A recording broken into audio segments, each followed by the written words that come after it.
There is a photograph from 1921 that does not belong in the Vanderbilt family albums. It shows a man slumped in a wicker chair at Sandy Point Farm, his face bloated and yellowed, his eyes unfocused. He looks 20 years older than his actual age of 41. This is Reginald Claypoole Vanderbilt, heir to one of the greatest fortunes ever assembled in America, photographed 4 years before cirrhosis would kill him. The Commodore had built an empire worth more than the United States Treasury. His great-grandson would die broke at 45, leaving behind a teenage widow, an infant daughter who would become the center of the trial of the century, and a warning that still echoes through American wealth today. This is not the sanitized story you find in museum brochures. This is the account of how one man took $7,400,000, the equivalent of over $200 million today, and destroyed it through gambling, alcohol, and a refusal to accept that fortunes require stewardship. Not just the money disappeared. An entire way of life collapsed with him. If you value deep investigations into the Gilded Age, the economics of dynastic wealth, and the invisible structures that both create and destroy privilege, please like this video and subscribe. Your support makes these detailed explorations possible. Now, let us examine how the youngest son of America's richest family became its greatest embarrassment. 1. The spare who never found his purpose. January 14, 1880. The date matters because it places Reginald Claypoole Vanderbilt at the exact moment when American industrial wealth reached its zenith and began its strange mutation into something else entirely.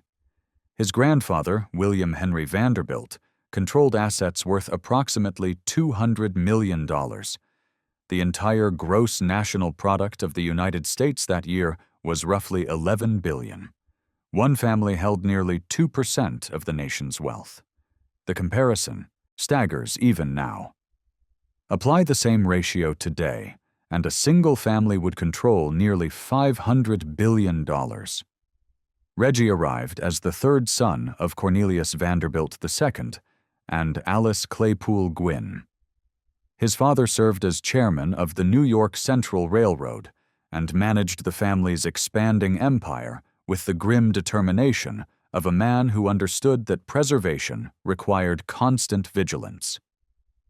Cornelius II had inherited $100 million upon his father's death in 1885. He took his responsibilities with deadly seriousness. The household into which Reggie was born operated on a scale that defies easy comprehension. The family's primary residence at First West 57th Street in Manhattan contained over 100 rooms spread across 5 floors and a basement. French and Italian craftsmen had spent years executing designs that cost over $3 million to complete. The annual operating budget for this single house exceeded what most American families earned in a generation. Servants numbered in the dozens. The stable alone employed 15 men to maintain the family's horses and carriages. A head butler directed a staff that included footmen, chambermaids, laundresses, cooks, kitchen maids, and specialized craftsmen who did nothing but maintain the house's elaborate mechanical systems. The family never saw most of these people. They simply moved through spaces that were perpetually clean, warm in winter, and filled with fresh flowers. For Reggie, this was normal. He had no comparison point. Every child in his world lived similarly. The cottages in Newport differed only in architectural details, not in fundamental assumptions about how life should be organized. His older brothers had clear roles. Cornelius III, called Neely, was the eldest. He would eventually inherit the chairmanship and continue the family's railroad dominance. Alfred Gwynn Vanderbilt, born in 1877, showed early aptitude for business and society. He would support Neely and perhaps branch into other ventures. Reggie was the spare to the spare. Third sons in industrial dynasties faced an identity crisis that wealth only complicated. He had unlimited resources and no defined purpose. His family's position meant he could not simply pursue a profession. Vanderbilts did not become lawyers or doctors or professors. Such careers implied financial necessity. The expectation was vague but powerful. He should somehow contribute to the family's stature without actually working in any conventional sense. He should marry well, maintain appropriate properties, participate in philanthropic ventures, and generally conduct himself in ways that reflected positively on the Vanderbilt name. This required a specific kind of discipline that Reggie never developed. He showed early signs of restlessness that his parents initially dismissed as boyish energy. He struggled with academic subjects that bored him. He demonstrated little interest in the railroad business that funded his existence. He preferred horses, gambling, and the company of men who asked nothing of him except that he continue placing bets. The family divided their year between Manhattan and Newport. Summers at the breakers provided relief from city heat and opportunities for the elaborate social rituals that defined their class. The breakers was not actually a cottage. Cornelius II had hired architect Richard Morris Hunt to design a 70-room Italian Renaissance palace on 13 acres overlooking the Atlantic. Construction consumed 2 years and cost over $7 million. The Great Hall rose 50 feet to a ceiling painted by French artist Paul César Helou. The dining room could seat 34 guests beneath crystal chandeliers. The morning room featured platinum leaf wallpaper and ceiling panels depicting the 4 seasons. Every detail announced wealth so vast that cost became irrelevant. Young Reggie wandered these spaces without apparent awareness of their significance. His cousin later recalled that Reggie seemed to find the whole performance tedious. The dinners, the dances, the careful orchestration of who sat next to whom, all of it bored him. He wanted excitement that these controlled environments could never provide. Education followed the expected path. Private tutors prepared him for admission to elite preparatory schools. He enrolled at St. Paul's School in Concord, New Hampshire, where the sons of wealthy families learned Latin, Greek, mathematics, and the subtle codes of their class. His academic performance was unremarkable. He passed without distinction. In 1897, Reggie entered Yale University. His father and grandfather had both attended Yale. His brothers would follow. The university welcomed Vanderbilt money and Vanderbilt connections. His acceptance was never in doubt. Yale in the 1890s served a specific function for families like the Vanderbilts. It provided social finishing more than intellectual development. Young men formed friendships that would shape business and social networks for decades. They joined secret societies that bound them to each other for life. They learned to recognize each other through 1,000 small signals that outsiders could not read. Reggie's classmates reportedly elected him most likely to succeed. The vote reflected his name more than his character. He was handsome, wealthy, and carried himself with the casual confidence of someone who had never questioned his place in the world. His peers assumed that success was inevitable for a Vanderbilt. He dropped out after 2 years. The reasons remain disputed. Some accounts suggest academic difficulties. Yale's curriculum demanded sustained effort that Reggie had never learned to provide. Other sources point to conflicts with university officials over behavior that the administration could not publicly acknowledge. Gambling debts, drinking, violations of rules that mattered to Yale but not to him. Whatever the specific cause, Reggie left Yale in 1899 without a degree and without apparent regret. He was 19 years old. His father was furious. Cornelius II had built his entire identity around duty and responsibility. He worked at the railroad offices daily. He reviewed financial reports. He attended board meetings. He took seriously the obligation to preserve what his grandfather and father had built. A son who quit Yale represented something worse than failure. It suggested indifference to the values that justified their position. Then Cornelius II died. September 12, 1899. Cerebral hemorrhage. He was 55 years old. The funeral drew every important family in New York. Thousands of New York Central Railroad employees lined the streets as the procession passed. The newspapers devoted entire sections to obituaries that detailed his business accomplishments and philanthropic contributions. He left behind an estate worth approximately $73 million. The will revealed everything about his assessment of his sons.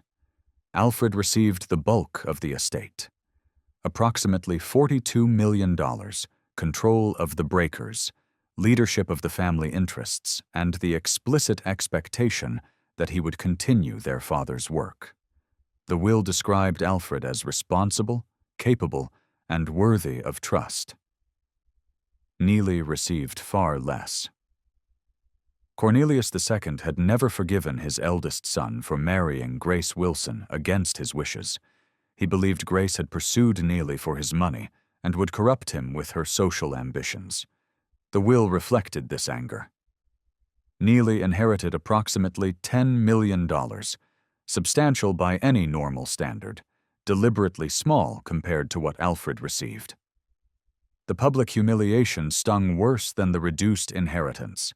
Alfred reportedly felt guilty enough to gift Neely an additional $6 million from his own share. The gesture demonstrated his character. He recognized that their father's anger had distorted his judgment. And Reggie received $7,400,000. This included $1,250,000 in cash and a trust fund valued at $5 million that would pay him income but could not be liquidated. The remainder came from property and securities. $7,400,000 in 1899 equals approximately $220 million today, adjusted for inflation. By any rational measure, it was a fortune that should have sustained him and his descendants for generations. Compared to what Alfred received, it was a message. Cornelius II had seen something in his youngest son that troubled him deeply. He recognized the lack of discipline, the pursuit of pleasure without purpose, the fundamental unseriousness that no amount of money could correct. The reduced inheritance may have been an attempt to protect both Reggie and the family wealth from destructive impulses he could not control. If that was his intention, it failed completely. You cannot protect a gambling addict by giving him $200 million. 2. The most expensive education money could not buy. Richard Albert Canfield did not look like a criminal. He dressed in tailored suits cut by London tailors. He collected art with the discrimination of a museum curator. His establishments maintained standards that excluded anyone who failed to meet exacting criteria of wealth and social position. He was the most successful casino operator in America, and he made his fortune extracting money from men like Reginald Vanderbilt. Canfield had started in the gambling business running card games in Providence, Rhode Island, during the 1880s. He served time in prison for operating illegal establishments. Rather than reform, he learned. He studied what wealthy gamblers wanted: discretion, elegance, the pretense that they were engaged in sophisticated recreation rather than compulsive vice. By the late 1890s, Canfield operated 2 establishments that defined luxury, gambling in America.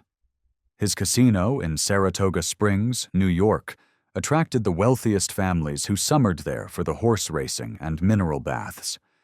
The building resembled a private club.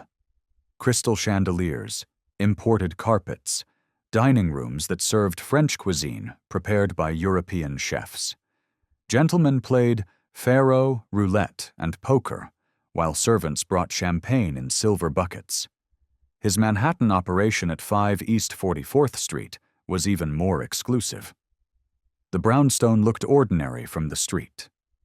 This was intentional. Inside, Canfield had created spaces that rivaled the homes of his clientele. Rare paintings hung on the walls. The furniture came from European estates. The wine cellar held bottles worth thousands of dollars. No one walked off the street into Canfield's establishments. Members were invited based on wealth and social position. Background checks confirmed that potential clients could cover their losses. Canfield wanted customers who could lose enormous sums, repeatedly, without missing the money. Men like Reggie. The young Vanderbilt became a regular patron shortly after his 21st birthday in January 1901. This was the age at which he gained full access to his inheritance. His father had been dead for 16 months. No one remained to impose restraint. The casino culture operated on a system designed to maximize losses while maintaining the illusion of civilized recreation. Gentlemen did not carry cash. They signed markers, promissory notes that accumulated throughout the evening. A man who lost $10,000 at the tables would sign a piece of paper promising payment and continue playing. The ritual separated the loss from any immediate pain. The marker went into a drawer. The chips remained on the table. Only later, sometimes days later, would the customer receive a discreet communication about the amount owed. By then, the memory of the excitement had faded, but the debt remained. Most men paid promptly. Their reputations depended on settling gambling debts even when other creditors went unpaid. Reggie lost money with remarkable consistency. This requires explanation because casino mathematics make sustained losses inevitable. Roulette wheels, card games, dice, all are structured so that the house maintains an advantage on every bet. Over time, all gamblers lose. The only question is how quickly. Most patrons recognized this reality at some level. They played for entertainment, set limits, and stopped when those limits were reached. For them, gambling represented an acceptable vice, expensive but containable. Reggie gambled differently. He chased the uncertainty itself. Win or lose seemed almost irrelevant. What mattered was that for a few hours, outcomes were undecided. His social position was fixed. His wealth was assured. His future was predetermined. Only at the card table did anything feel genuinely at stake. This psychology made him extraordinarily profitable for Canfield. A man who gambles for entertainment will stop when he stops enjoying himself. A man who gambles to escape certainty will continue regardless of results. Reggie returned night after night, signing markers that accumulated into amounts that would have shocked his father. According to court testimony that emerged years later, Reggie's debt to Canfield reached approximately $300,000 at one point. The exact timing remains unclear, but records indicate this occurred sometime between 1901 and 1904. $300,000 in that era equals roughly $9 million today. The circumstances of how this debt was resolved reveal the peculiar economics of elite gambling. Canfield eventually accepted a settlement of approximately $130,000, less than half what Reggie actually owed. Why would a businessman forgive such a sum? The answer lies in understanding what Canfield actually sold. He was not running a business that extracted the maximum possible amount from each customer. He was creating an environment where wealthy men felt comfortable losing money. Reggie's continued patronage was worth more than collecting the full debt. He would return to the tables. He would bring friends. His presence legitimized an operation that existed in legal gray areas. Prosecuting Reggie for unpaid debts would have destroyed this carefully constructed ecosystem. The publicity would have been devastating. Other patrons would have disappeared rather than risk similar exposure. Accepting a partial payment preserved the relationship and kept the money flowing. the night of Reggie's 21st birthday reportedly demonstrated everything about his approach to risk. Multiple sources from the period confirm that he lost approximately $70,000 that single evening. $70,000 in 1901 equals roughly $2 million today. He lost it in one night, celebrating his access to his inheritance. Most men would have treated such a loss as a catastrophic warning. Reggie treated it as entertainment. He returned the next night. The gambling continued for years. Reggie became one of the most reliable customers at both of Canfield's establishments. During the summer racing season in Saratoga, he would be at the tables most evenings. In Manhattan, he frequented the 44th Street location with a regularity that staff members came to expect. The other patrons included some of the most prominent names in American society. The Whitneys gambled at Canfield's. Members of the Astor family played cards there. Steel magnates, railroad presidents, and banking heirs all signed markers on the same tables where Reggie lost his inheritance. This created a strange camaraderie among men who competed ruthlessly in business. At Canfield's tables, they were simply gamblers sharing the same compulsion. The usual hierarchies temporarily dissolved. Win or lose, everyone understood the rules. District Attorney William Travers Jerome eventually decided that these rules needed to change. Jerome was a progressive-era reformer who believed that laws should apply equally to everyone. The fact that Canfield's customers included the most powerful men in New York did not impress him. If gambling was illegal, then prosecuting elite establishments should receive the same attention as prosecuting street-corner dice games. Jerome launched an investigation in 1902 that would expose the inner workings of Canfield's operations. He gathered testimony from former employees. He obtained financial records that documented millions of dollars in transactions. He built a case that would force the gambling impresario into court. The prosecution revealed details that the clientele had assumed would remain private forever. Court documents listed names and amounts. Newspapers published summaries of who lost how much. The public learned that Reginald Vanderbilt had accumulated $300,000 in debts to a known gambler. For a family obsessed with respectability, the publicity was devastating. The Vanderbilts had carefully cultivated an image as responsible stewards of wealth earned through legitimate business. They gave to charity. They built museums and libraries. They wanted to be seen as benefactors, not wastrels. Now one of their own was publicly associated with illegal gambling and unpaid debts. The newspapers covered every detail. Editorial writers contrasted the enormous sums lost at Canfield's with the wages earned by railroad workers who actually generated Vanderbilt wealth. The hypocrisy was too obvious to ignore. Reggie's brother Alfred must have read these accounts with growing alarm. Alfred had inherited the family business and taken his responsibilities seriously. He managed the railroads. He maintained relationships with business partners. He understood that the family's position depended on projecting competence and integrity. His younger brother was destroying decades of careful reputation management. Every article about Reggie's gambling debts raised questions about whether the Vanderbilts had earned their wealth or simply lucked into it. If the heirs were this reckless, perhaps the fortune itself was tainted. The case against Canfield concluded in 1904.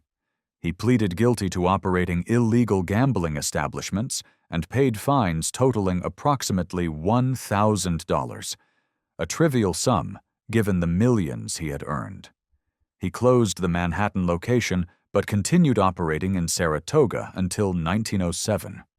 The minimal punishment confirmed what everyone already knew. Laws against gambling were enforced selectively. Canfield had paid a small fine for an operation that had extracted fortunes from the wealthy for over a decade. The customers paid nothing except their losses. Reggie learned nothing from the scandal. The publicity embarrassed him, but it did not change his behavior. He continued gambling at other establishments. The card tables and racetrack betting rooms would consume his attention until health problems finally made the pursuit impossible. Some historians have suggested that Reggie was addicted to gambling in the clinical sense. Modern understanding of addiction recognizes that compulsive behaviors involve brain chemistry, changes that make stopping nearly impossible without intervention. Reggie lived in an era that had no such understanding. Addiction was considered a moral failing, not a medical condition. His family certainly viewed it as a character flaw. No one suggested that he needed treatment. The assumption was that he simply needed to exercise willpower and stop behaving irresponsibly. This approach never works with addiction, but the Vanderbilts had no framework for understanding why.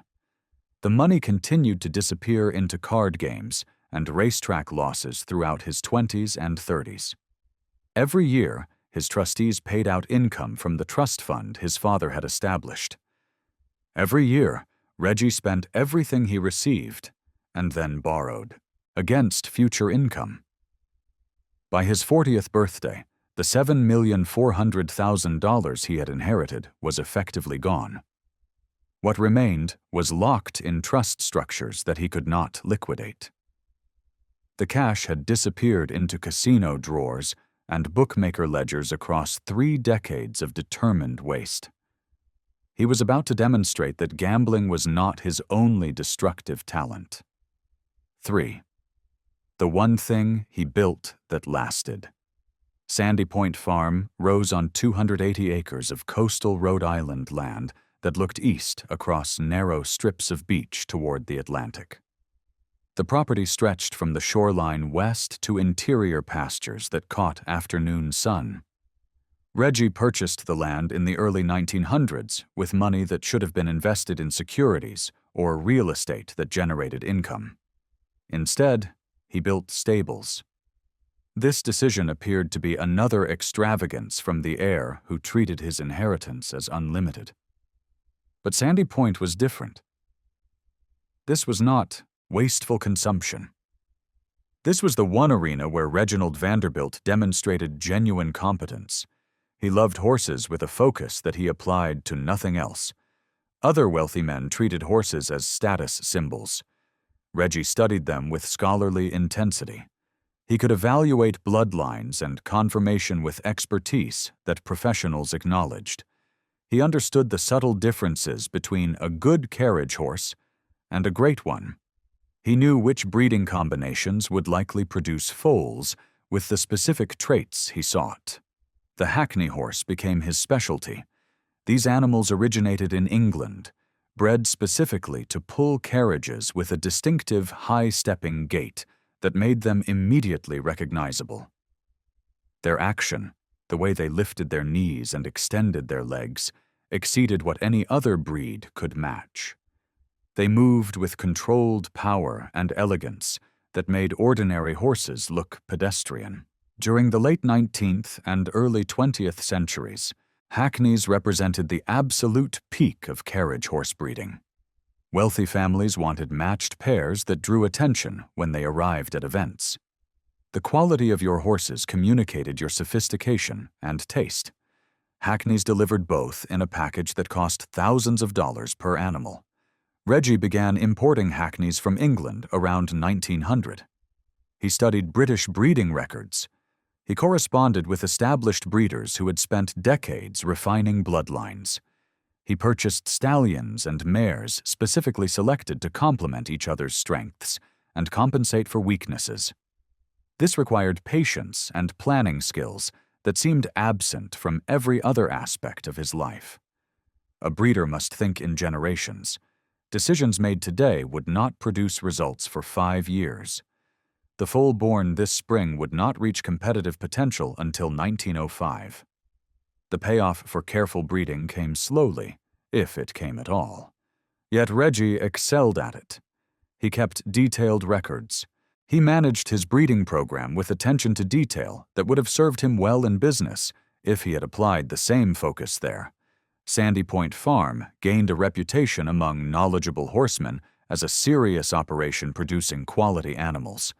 The facilities reflected this seriousness. Reggie hired architect A.S. Walker to design stables worthy of the finest horses in America. Construction proceeded through the early 1900s, with the main complex completed around 1902. The stable block contained 24 individual box stalls, each measuring 12 feet by 12 feet. This was double the size of typical stalls. Hackneys were large horses with active temperaments. They needed space to move without injuring themselves. The stalls featured oak walls, slate floors, and drainage systems that kept bedding dry. But the centerpiece was the indoor riding arena.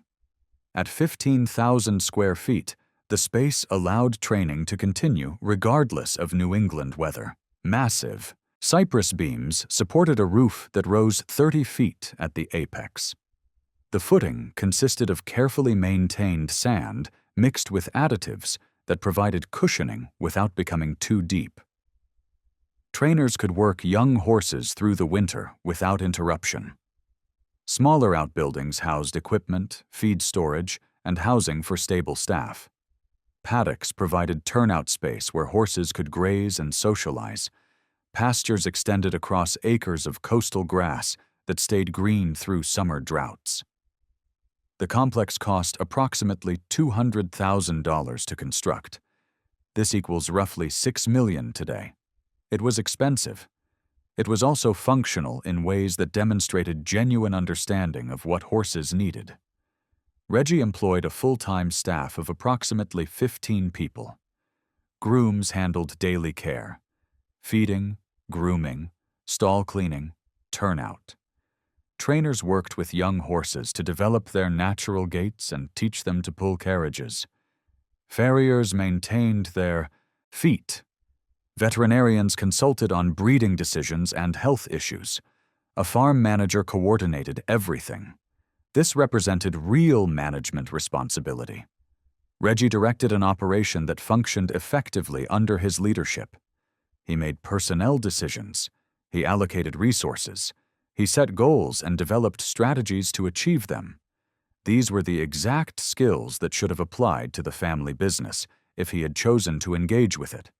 Instead, he applied them to horses, and the results demonstrated what he could accomplish when he actually cared about outcomes.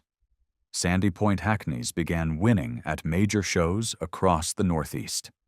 The National Horse Show at Madison Square Garden was the most prestigious competition in America. Held annually in November, it drew competitors from across the country who brought their best animals to compete for ribbons and recognition. Reggie's horses regularly appeared among the winners. The judges evaluated horses on movement, conformation, and presence. They looked for animals that demonstrated breed type while excelling in the subtle elements that separated good from exceptional. Sandy Point horses won consistently because they met these standards. The breeding program produced foals that other breeders sought to acquire. Reggie sold horses at prices that reflected genuine market demand rather than simply his famous name. Knowledgeable buyers wanted Sandy Point bloodlines for their own programs. This was professional acknowledgement that meant more to him than society acceptance ever had. His involvement with horse organizations reflected this expertise. He served as president of the National Horse Show Association beginning in 1909. This position placed him in charge of the organization that oversaw the country's premier equestrian competition. He held the role for years, managing logistics and rule changes that affected exhibitors nationwide. He also led the American Hackney Horse Society, the organization dedicated to promoting the breed in the United States. This required diplomatic skills, balancing competing interests among breeders who all wanted their particular bloodlines recognized as superior. He apparently managed these duties competently. No evidence suggests that his tenure generated significant controversy. Visitors to Sandy Point encountered a different Reggie than the one who appeared in newspaper stories about gambling debts and society scandals. Here was a man who rose early to check on foaling mares, who could discuss breeding theory with technical precision, who took visible pride in animals he had raised from birth. Some historians have suggested that horses provided Reggie with the sense of accomplishment that eluded him elsewhere. Building something required sustained effort. Horses responded to consistent care and training with measurable improvement. The relationship between effort and results was clear and immediate. Do the work, and the foals thrived. Neglect the details, and the program failed. This was the opposite of society life, where success depended on performing meaningless rituals correctly. It was the opposite of gambling, where outcomes were random regardless of skill. At Sandy Point, cause and effect operated predictably. That predictability may have provided the stability he found nowhere else. He would keep Sandy Point Farm even as other assets disappeared. When debts accumulated and his financial situation deteriorated, he sold other properties. Sandy Point remained. It represented his one undeniable achievement. The place where Reginald Vanderbilt was not merely an heir to wealth, but a recognized expert who had built something that outlasted him. He would die there in 1925, not in a Manhattan hospital, not surrounded by society friends. At Sandy Point Farm, among the horses he actually cared about. But that ending lay decades in the future. For now, Sandy Point demonstrated that the wastrel possessed capabilities his critics dismissed. Both versions of Reggie were true. The man who lost fortunes gambling could also breed horses that professionals respected. The tension between these selves defined his entire existence. 4. The first Mrs. Vanderbilt and the marriage that lasted too long. On April 28, 1903, Reginald Claypoole Vanderbilt married Kathleen Gebhard Nielsen at Parker Cottage in Newport, Rhode Island. She was the daughter of a respectable New York family. He was 23 years old and heir to millions. The newspapers covered the wedding with the attention expected for any Vanderbilt union. By Gilded Age standards, it was an appropriate match. Kathleen brought acceptability. Her family had connections to the same social circles that the Vanderbilts inhabited. She understood how to manage a household, organize dinners, and navigate the complex hierarchies that governed elite society. She would not embarrass him with social errors or inappropriate behavior.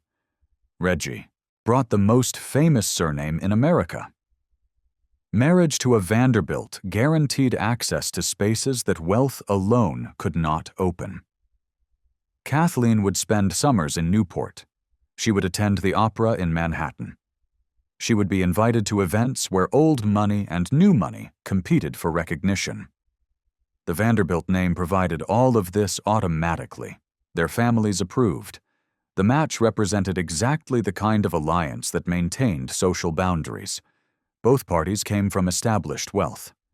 No one could accuse either side of marrying for money because both had money. This was how the system was supposed to work. The ceremony proceeded without scandal. Approximately 200 guests attended.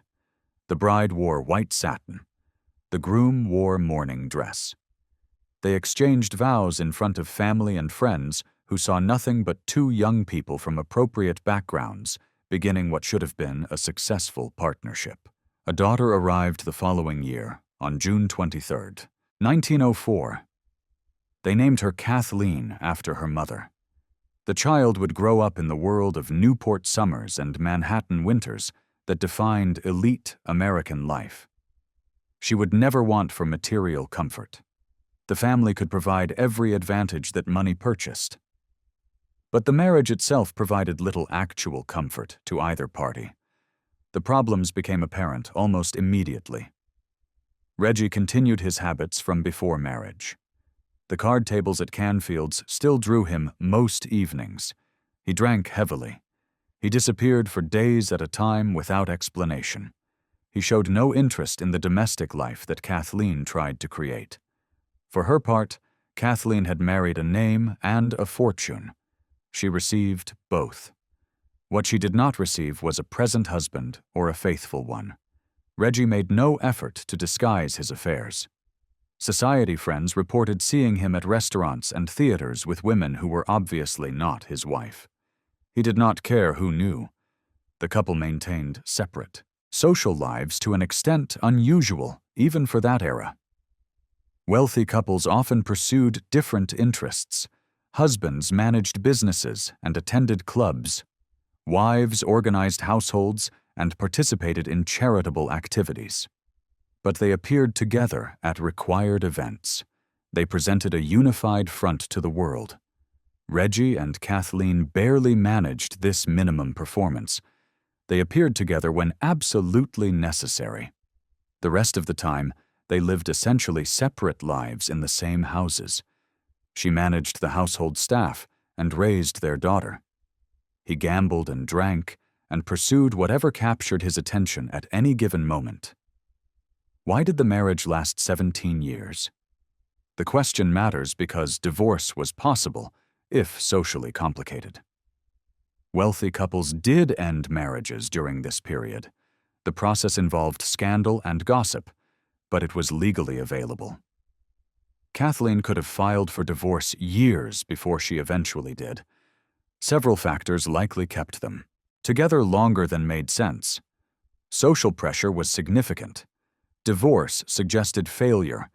It invited speculation about what had gone wrong. It provided material for gossip columns that would follow both parties for years. Many couples preferred an unhappy marriage to public failure. Financial considerations also mattered. A divorce would require negotiating settlements and property divisions. Kathleen's financial security depended on remaining married to Reggie. His income came from trust funds that his father had established. Whether Kathleen could claim any of that income after divorce was unclear. She may have calculated that an unhappy marriage was financially safer than an uncertain future as a divorced woman. Their daughter Kathleen complicated the situation further.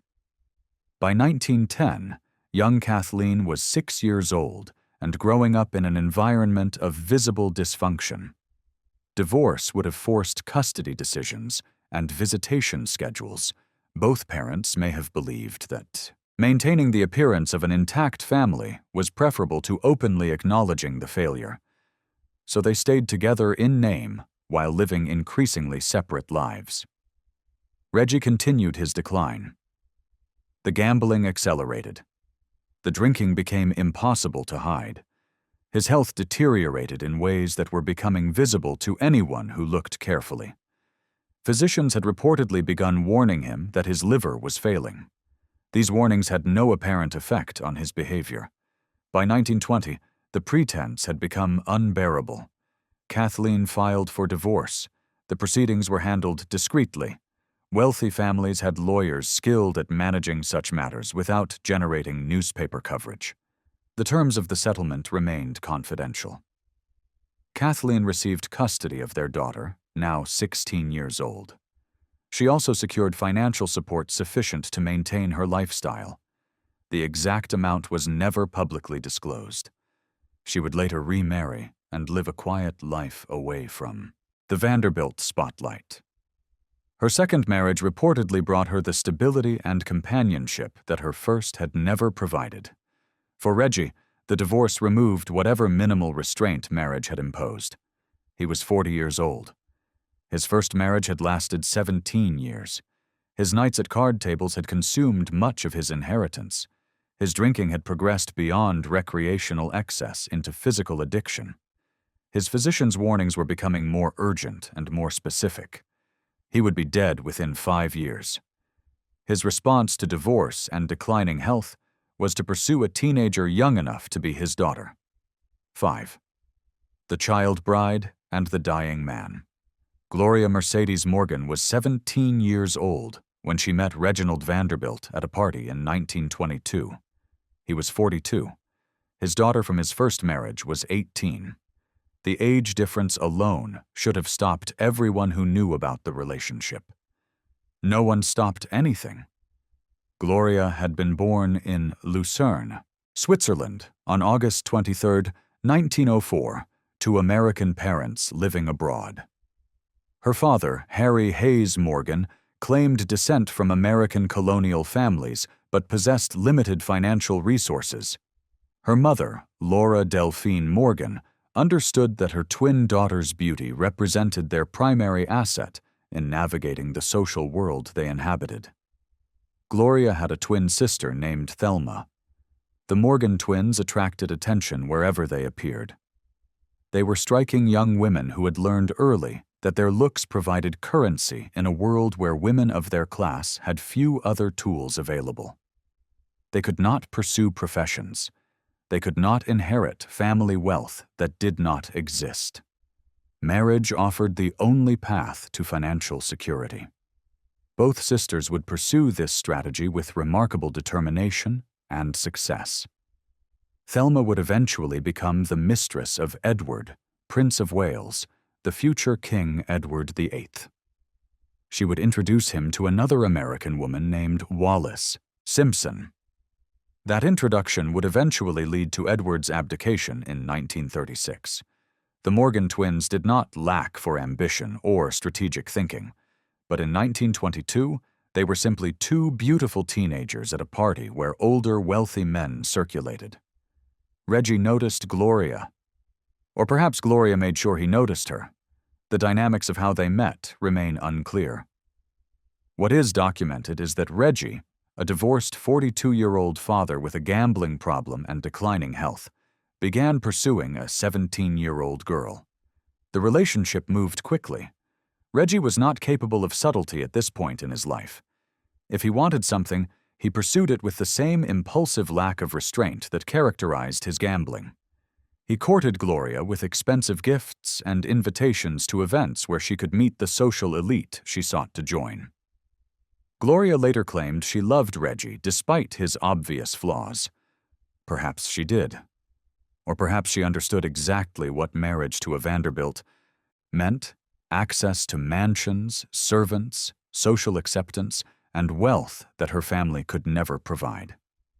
The cost of that access would become clear soon enough. They married on March 6, 1923. He was 43. She was 18. The ceremony took place quietly at the Hotel Le Marland in New York, without the elaborate Newport celebration of his first wedding. Perhaps both parties sensed that this union would attract criticism rather than congratulations. The newspapers covered the marriage with thinly veiled skepticism. Editorial writers noted the age difference. Society columnists speculated about Gloria's motivations. Everyone could see that this was not a romantic fairy tale. This was a transaction disguised as a marriage. Gloria became pregnant almost immediately. This timing was probably not coincidental.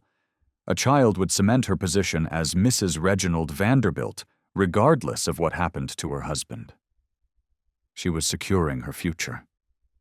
Reggie's health was deteriorating visibly. The years of sustained heavy drinking had damaged his liver beyond repair. His physicians had delivered their warnings. Cirrhosis of the liver was fatal. Medical science in the 1920s could do nothing to reverse the damage. Stopping alcohol consumption might slow the progression, but the outcome was certain. Reggie did not stop drinking. If anything, he accelerated his consumption after learning the diagnosis. Whether this represented denial, despair, or simple addiction is unclear. What is documented is that he made no effort to change his behavior. He continued drinking with the determination of a man committed to his own destruction. On February 20, 1924, Gloria gave birth to a daughter. They named her Gloria Laura Vanderbilt. The baby entered a household overshadowed by her father's illness. She would have no memories of him as a healthy man. Her earliest experiences would be shaped by the chaos of a dying father and a mother who was essentially still a teenager herself. The new family settled into the townhouse at 12 East 77th Street in Manhattan that Reggie had inherited. They spent time at Sandy Point Farm in Rhode Island. From the outside, It appeared to be the privileged Vanderbilt life of ease and luxury. Inside, Gloria was nursing a dying husband while caring for an infant daughter. The glamorous marriage she had pursued was becoming a death watch. Reggie could no longer hide the symptoms of liver failure. Jaundice turned his skin and eyes yellow. His abdomen swelled with fluid that his damaged liver could no longer process. Fatigue settled into his bones and never left. He looked decades older than his actual age. Photographs from his final year show a bloated, yellowed man who bore little resemblance to the handsome heir from earlier decades. The staff at both residences witnessed the deterioration daily. Nurses attended Reggie constantly. Servants managed the infant while her mother managed everything else. Gloria was 20 years old, caring for a toddler and a dying husband simultaneously. Whatever her original motivations for marriage, she did not abandon him. She stayed through the final year as he wasted away. The last summer arrived in 1925. The family traveled to Sandy Point Farm. Reggie could still walk among his horses when his strength permitted. He still examined the animals he had bred with such care. But the vigorous horseman who had won ribbons at Madison Square Garden was gone. In his place moved a sick man counting down his remaining days. Little Gloria spent her first 18 months in a household defined by her father's illness. Nurses and servants managed the child while her mother managed the impossible situation into which she had married. Gloria Morgan had sought security and status. She had found herself widowed before her 21st birthday. The end came on September 4th, 1925, at Sandy Point Farm. Reginald Claypoole Vanderbilt died from cirrhosis of the liver. He was 45 years old. He had been married to Gloria for 2.5 years. His daughter was 18 months old. She would grow up without any memory of her father. The obituaries noted his family connections. They mentioned his accomplishments with horses. They described his role in founding the National Horse Show Association. They were polite about the cause of death, using phrases like "after an extended illness" that everyone who knew him understood meant he had drunk himself to death. Reggie's brother Alfred had died 10 years earlier on the Lusitania, giving his life jacket to a young mother. Alfred's death had been heroic and meaningless. Reggie's death was pathetic and entirely predictable. 2 brothers, 2 deaths, 2 legacies that could not have been more different. The funeral was small. The burial was private. The family wanted no publicity. They had endured enough scandal from Reggie's life. They had no interest in prolonging the attention. Gloria Morgan Vanderbilt was now a widow at 21 years old. She had a Vanderbilt daughter. She had the Vanderbilt name. What she did not have was Vanderbilt money. That situation would define the next decade of her life and create a scandal that would overshadow even Reggie's gambling and drinking. The lawyers were about to explain exactly how little Reggie had left behind. 6. The mathematics of waste. The will reading took place within days of Reggie's death. Gloria Morgan Vanderbilt sat in the lawyer's office, holding documents that would determine her future and her daughter's. The numbers confirmed what everyone familiar with Reggie's habits had expected. Almost nothing remained. Reggie had established a trust fund for his 2 daughters before his death. Kathleen from his first marriage and Gloria from his second would split approximately $5 million between them. This money would be held by trustees and managed according to terms Reggie had specified. The principal would remain intact. Income would accumulate until the girls reached adulthood. Neither child would have direct access for years. This structure was standard for the era. Wealthy families did not hand large sums to young women who might marry men interested only in their money.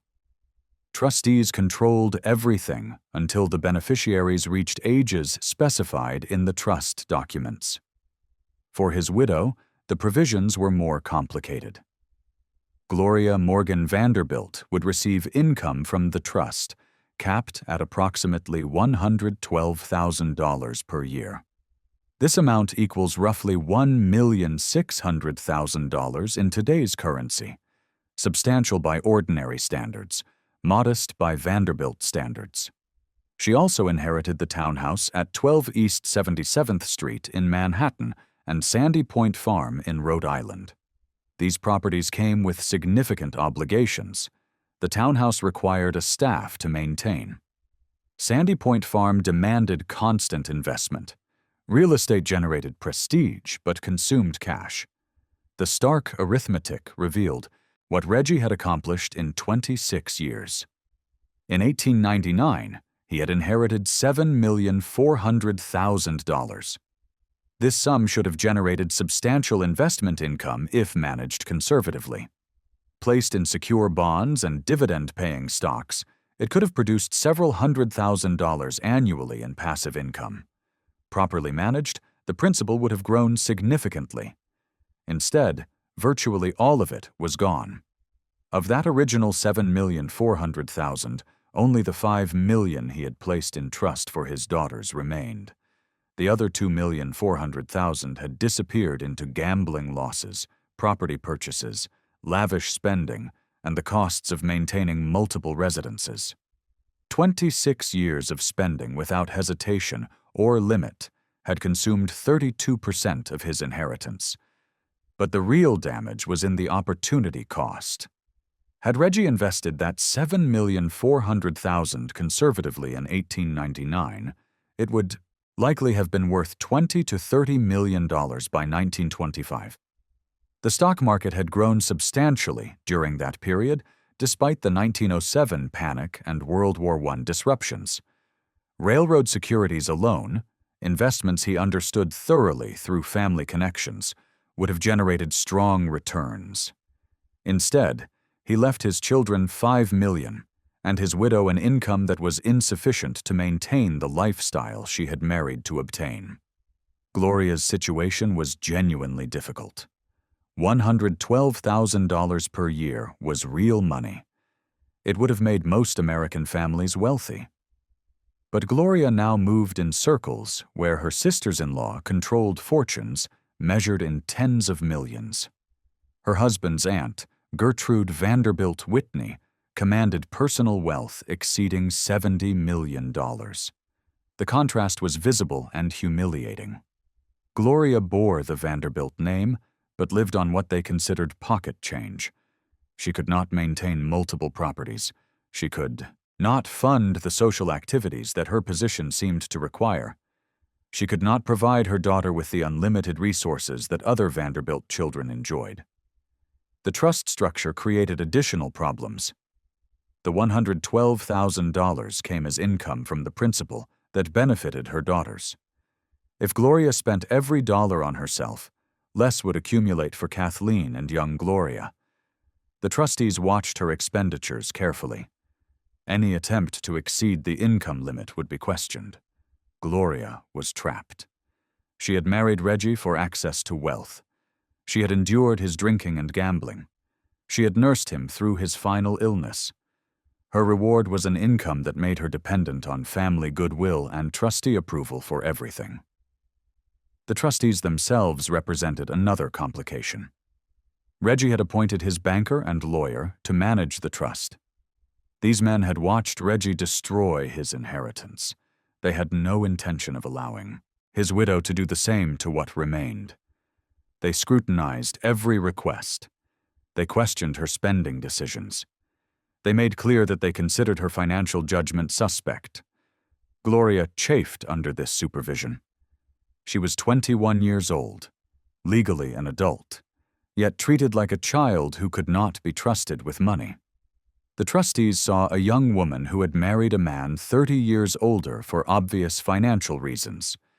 They assumed she would spend recklessly if given the opportunity.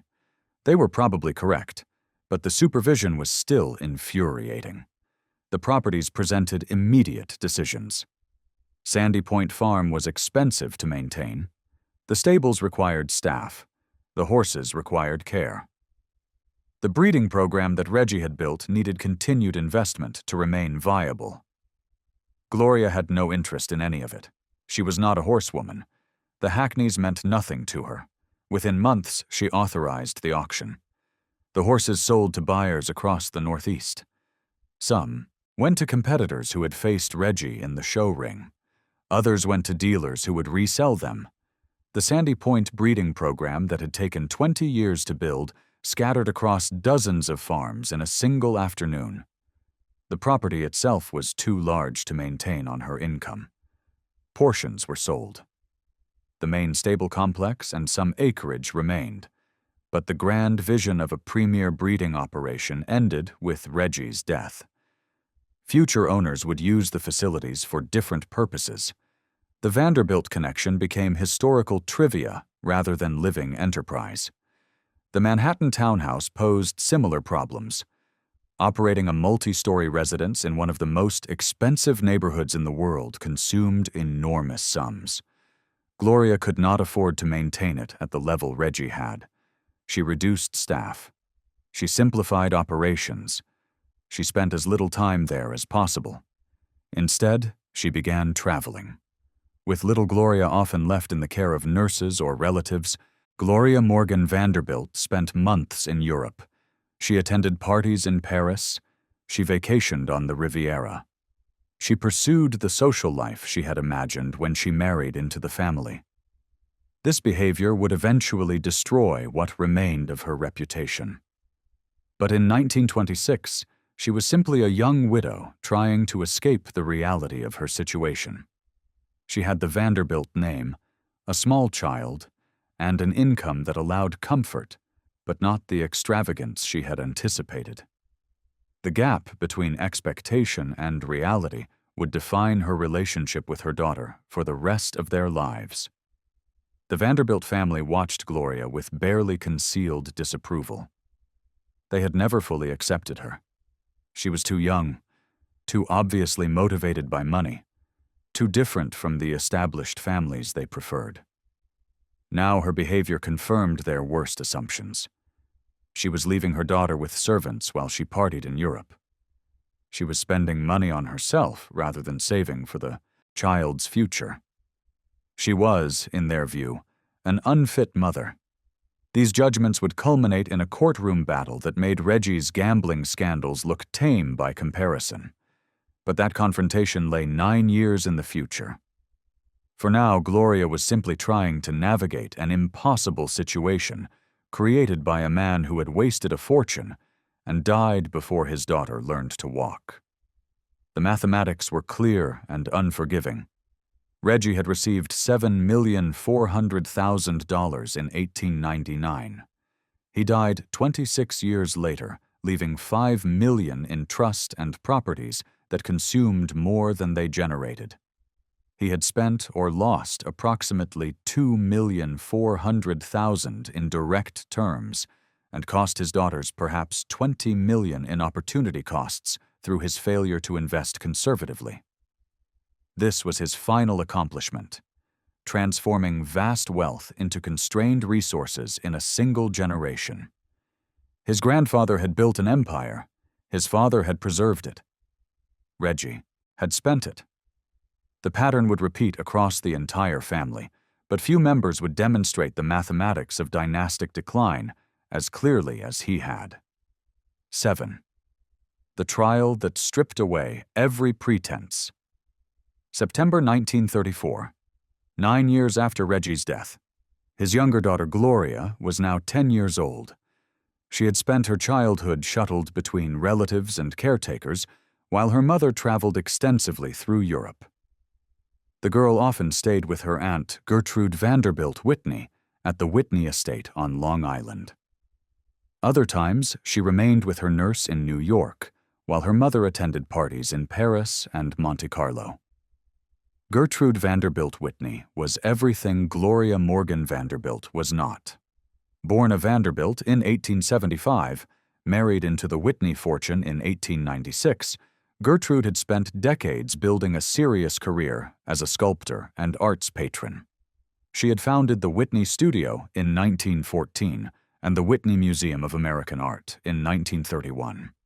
At 59 years old, she was an accomplished woman who believed her young niece deserved stability that the mother seemed unable or unwilling to provide. On September 25, 1934, Gertrude filed a petition in New York Supreme Court seeking custody of little Gloria. The stated grounds were neglect and unfitness. Gertrude claimed that Gloria Morgan left her daughter for months at a time to pursue pleasure in Europe, that she exposed the child to inappropriate people and situations, that she cared more about parties and romances than about her own daughter's welfare. Gloria Morgan fought back. She portrayed herself as a loving mother being targeted by wealthy relatives who wanted control of her daughter's trust fund. She accused Gertrude of manipulating the child against her. She insisted that servants and distant relatives had fabricated stories to undermine her. The case landed before Justice John Francis Carew in New York Supreme Court. What followed pushed even the Great Depression off the front pages of American newspapers.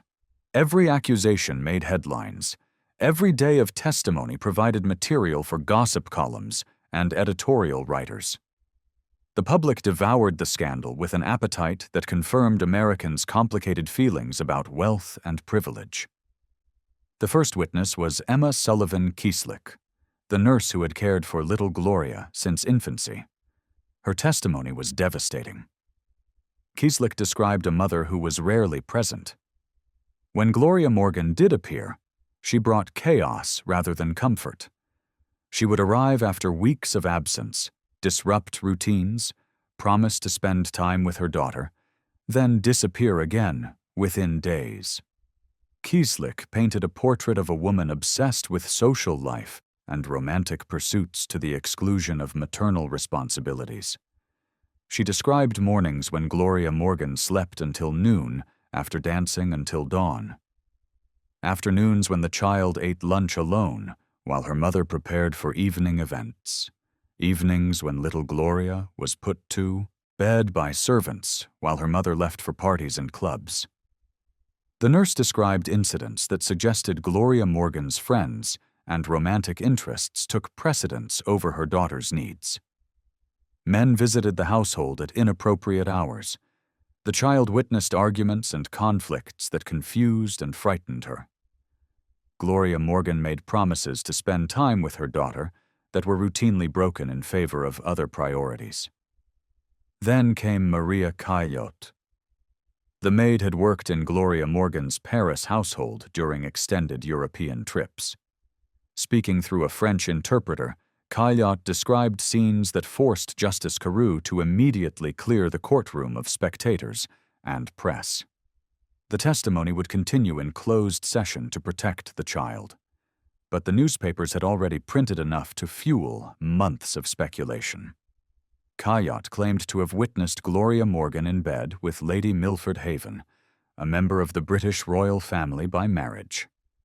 The suggestion of a lesbian affair sent reporters scrambling. Whether the accusation was true or fabricated by hostile servants remained disputed. But the damage was done. Gloria Morgan's reputation was destroyed. The remaining sessions proceeded in private, but details leaked continuously. Testimony described Gloria Morgan's drinking, her neglect, her inappropriate romantic relationships, and her apparent indifference to her daughter's education and emotional development. Witness after witness portrayed a woman who treated motherhood as an obligation to be minimized rather than a responsibility to be honored. Gloria Morgan's defense foundered against this accumulated testimony. She denied everything. She claimed that servants had fabricated stories because she had disciplined them.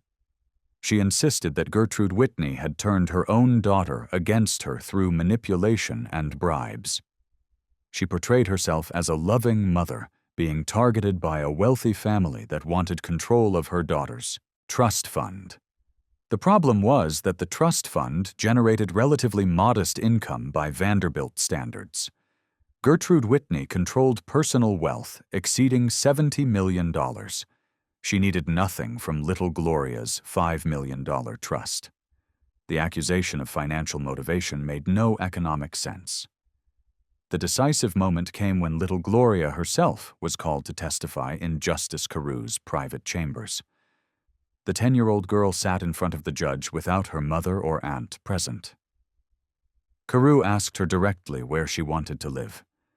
She said she was afraid of her mother. She wanted to stay with Aunt Gertrude. She felt safe at the Whitney estate. She did not want to return to her mother's care.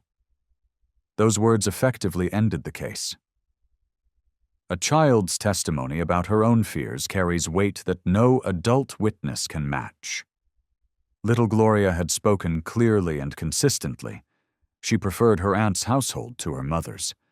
Justice Carew had all the evidence he needed. On November 21, 1934, Justice Carew issued his ruling. Custody of Gloria Laura Vanderbilt was awarded to Gertrude Vanderbilt Whitney. Gloria Morgan would receive limited visitation rights, weekends during the school year, 1 month during the summer. She was effectively removed from her daughter's daily life. The press reaction was immediate and brutal. Editorial writers criticized both sides. Some condemned Gloria Morgan as an unfit mother who had chosen parties over parenting.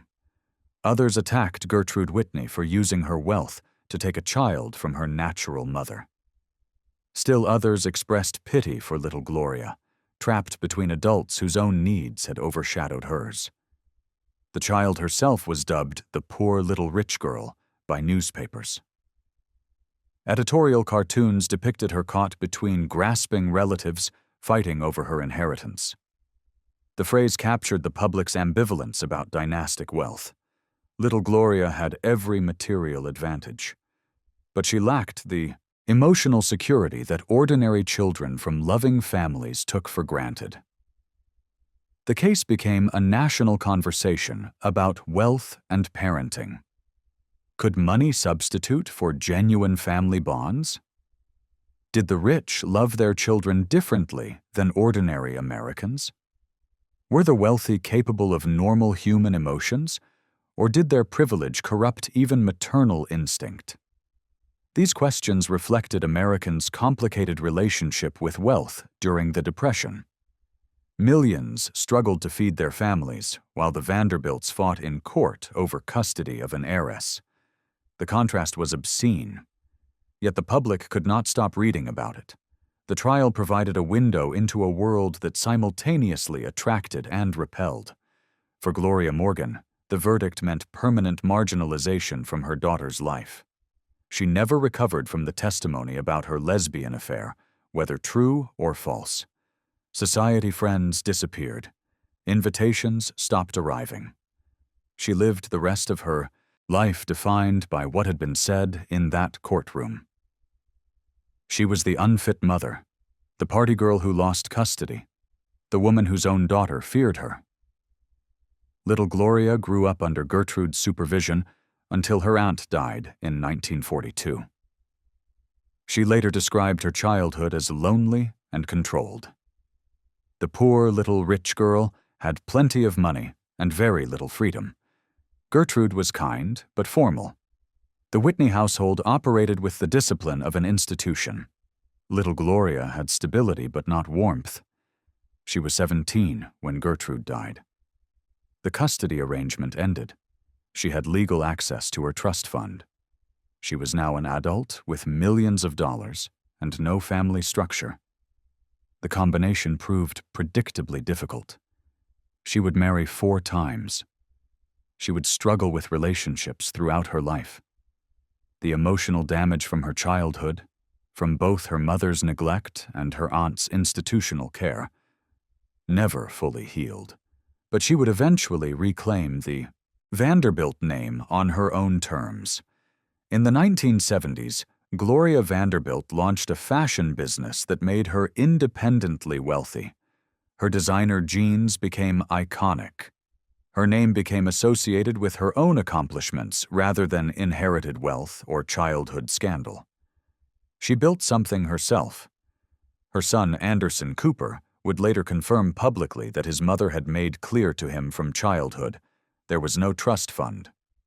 The Vanderbilt wealth that had once been the largest fortune in America was gone.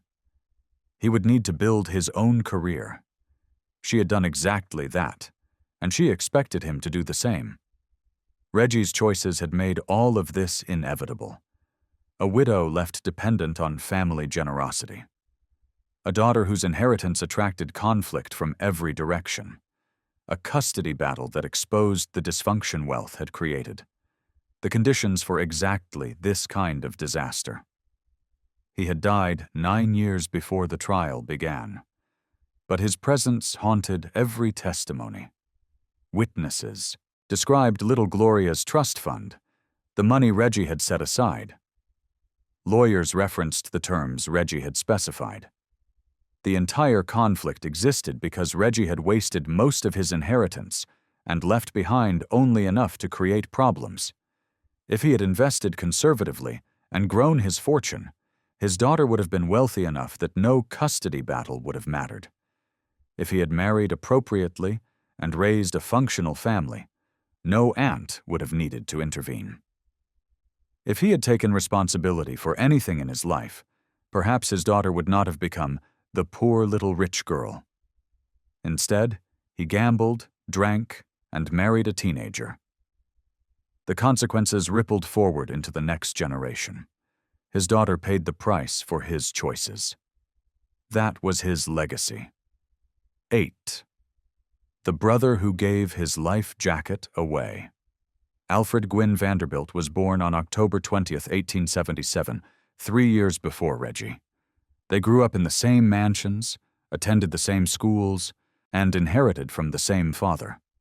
But the paths from that shared beginning led to destinations that could not have been more different. By 1915, Alfred had established himself as exactly what the Vanderbilt name was supposed to represent. He managed significant business interests, including the New York Central Railroad holdings he had inherited. He had founded Sagamore Farm in Maryland, where he bred racehorses with the same serious attention to quality that Reggie brought to his hackneys. He served on corporate boards. He married, divorced, and remarried. He had fathered 2 sons who would carry the family name forward. At 37 years old, Alfred was in the prime of life. He had wealth, position, family, and decades of productive work ahead of him. He seemed invincible in the way that wealthy, healthy men often do. In late April 1915, Alfred booked passage on the RMS Lusitania. The British ocean liner was one of the fastest ships crossing the Atlantic. He planned to attend a meeting of the International Horse Breeders Association in London. The journey would take approximately 6 days from New York to Liverpool. Then he would conduct his business and return home. The timing was unfortunate. Germany had declared the waters around Britain a war zone in February 1915. German U-boats patrolled the Atlantic hunting for Allied ships. The German government considered any vessel entering British waters to be a legitimate military target, regardless of whether it carried civilians or combatants. The German embassy in Washington had taken the unusual step of publishing warnings in American newspapers. Advertisements appeared in New York papers cautioning passengers that ships flying British flags entered war zones at their own risk. Travelers were advised that sailing on British vessels was dangerous. Alfred read these warnings. He boarded anyway. Whether he dismissed the risk as exaggerated or simply felt that business obligations outweighed danger is unknown. He joined nearly 2,000 other passengers and crew aboard the Lusitania when she departed New York on May 1, 1915. The crossing proceeded normally for the first 5 days. The ship maintained high speed, which was believed to provide protection against submarines. The passengers dined in elegant saloons designed to rival the finest hotels. They walked the promenade decks in the spring air. Many convinced themselves that the German warnings were propaganda designed to disrupt Atlantic shipping. On May 7th, the Lusitania approached the Irish coast. She was approximately 11 miles from the old head of Kinsale when Kapitän-Leutnant Walter Schwieger, commanding the German submarine U-20, spotted her through his periscope. At 2:10 p.m., Schwieger ordered a single torpedo fired. The torpedo struck the Lusitania on the starboard side below the bridge. The explosion tore through the ship's hull. A second internal explosion followed almost immediately, likely caused by coal dust or ammunition stored in cargo holds. The damage was catastrophic. The ship began listing so severely to starboard that launching lifeboats on the port side became impossible. Passengers scrambled to the tilting decks. Crew members struggled to lower boats into the water while the deck pitched beneath them. Children screamed for parents they could not find. The organized evacuation procedures that should have been followed disintegrated into chaos within minutes. The ship was sinking fast. Schwieger had expected his torpedo to disable the vessel, allowing time for evacuation. Instead, the Lusitania was going down in less than 20 minutes. There was no time for the orderly boarding of lifeboats. There was no time for anything except immediate scramble for survival. Alfred Gwynne Vanderbilt was carrying a life jacket. In the chaos, he encountered a young mother holding an infant. Neither had any flotation device. In the minutes remaining before the ship went under, neither woman nor baby could expect to survive. Alfred gave his life jacket to the mother. Then he helped other passengers find places in the remaining lifeboats. Multiple witnesses later reported seeing him assist women and children while the deck tilted beneath his feet. He made no attempt to save himself. The Lusitania sank in 18 minutes. Alfred Gwynne Vanderbilt went down with the ship. His body was never recovered. He was 37 years old. He left behind 2 young sons who would grow up without their father and an estate valued at approximately $15 million. The sinking killed 1,198 people. The attack on a civilian vessel carrying American passengers created immediate outrage in the United States. President Woodrow Wilson sent protests to Germany, demanding an end to unrestricted submarine warfare. The German government offered limited apologies, but defended the attack by claiming the Lusitania carried war materials. Subsequent investigations confirmed that the ship's cargo holds did contain rifle ammunition and other supplies bound for Britain. Whether this justified attacking a passenger liner carrying women and children became a matter of fierce debate. Legally, Germany could argue that the ship was a legitimate target. Morally, the deliberate drowning of civilians seemed indefensible. The sinking of the Lusitania is considered one of the key events that eventually brought America into World War I. The attack demonstrated that Germany would not respect American lives if they interfered with military objectives. The death toll created a reservoir of anger that interventionists could tap when arguing for war. Among the dead, Alfred Vanderbilt's story stood out. The newspapers reported his final act of giving his life jacket to a stranger. He became a symbol of courage and sacrifice.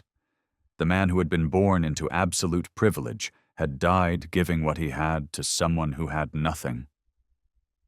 The contrast with his brother was impossible to ignore even then. Alfred died heroically at 37. Reggie would die pathetically at 45. Alfred gave his life jacket away. Reggie could not give up alcohol even when doctors warned it was killing him. Alfred spent his final minutes helping strangers. Reggie spent his final years destroying his inheritance. Their father, Cornelius II, had worried about Reggie and trusted Alfred. The size of their inheritances reflected those judgments. Alfred had received approximately $42 million. Reggie had received $7,400,000. The disparity communicated exactly what Cornelius II thought of each son's character and capabilities.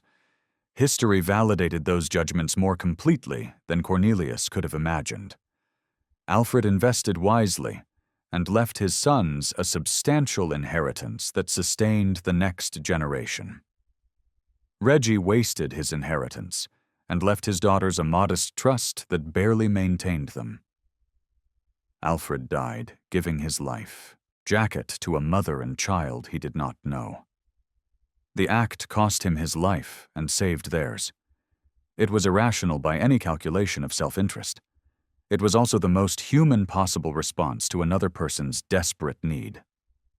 Reggie died at Sandy Point Farm after years of warnings from physicians who told him exactly what would happen if he continued drinking.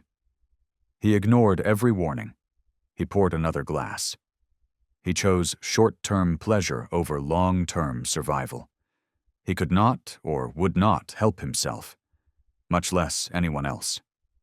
2 brothers, 2 deaths, one remembered with honor, the other with embarrassment. The money they inherited was identical in its source, railroad wealth built by their grandfather. What they did with that money and those opportunities revealed everything about who they were. Alfred is remembered at the Lusitania memorials. His name appears on monuments honoring the victims. His sacrifice is documented in histories of World War I. The man himself earned the legacy through his final act. Reggie is remembered as a cautionary tale. His name appears in accounts of dynastic decline.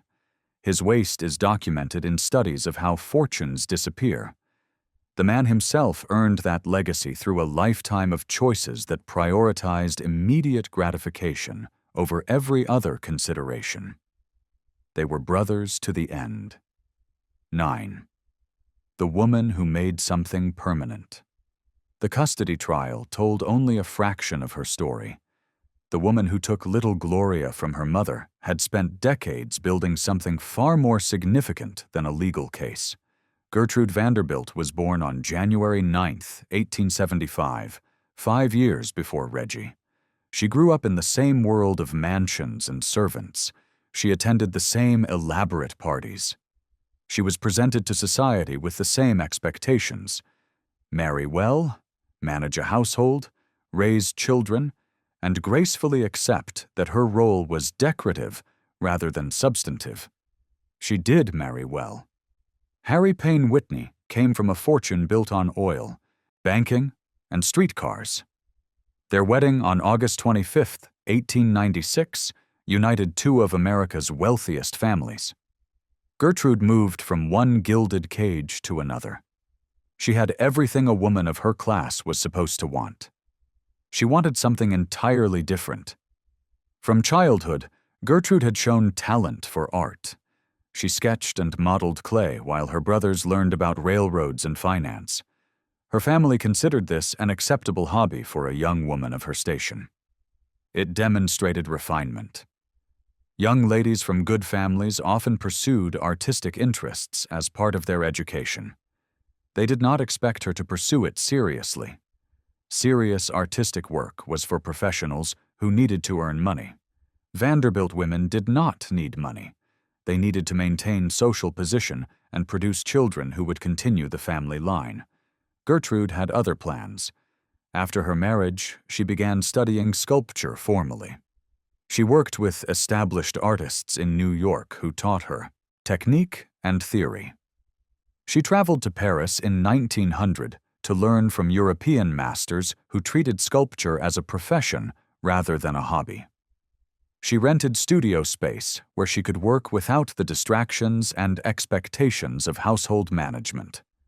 Her family found this behavior eccentric but harmless. If Gertrude wanted to play with clay, fine.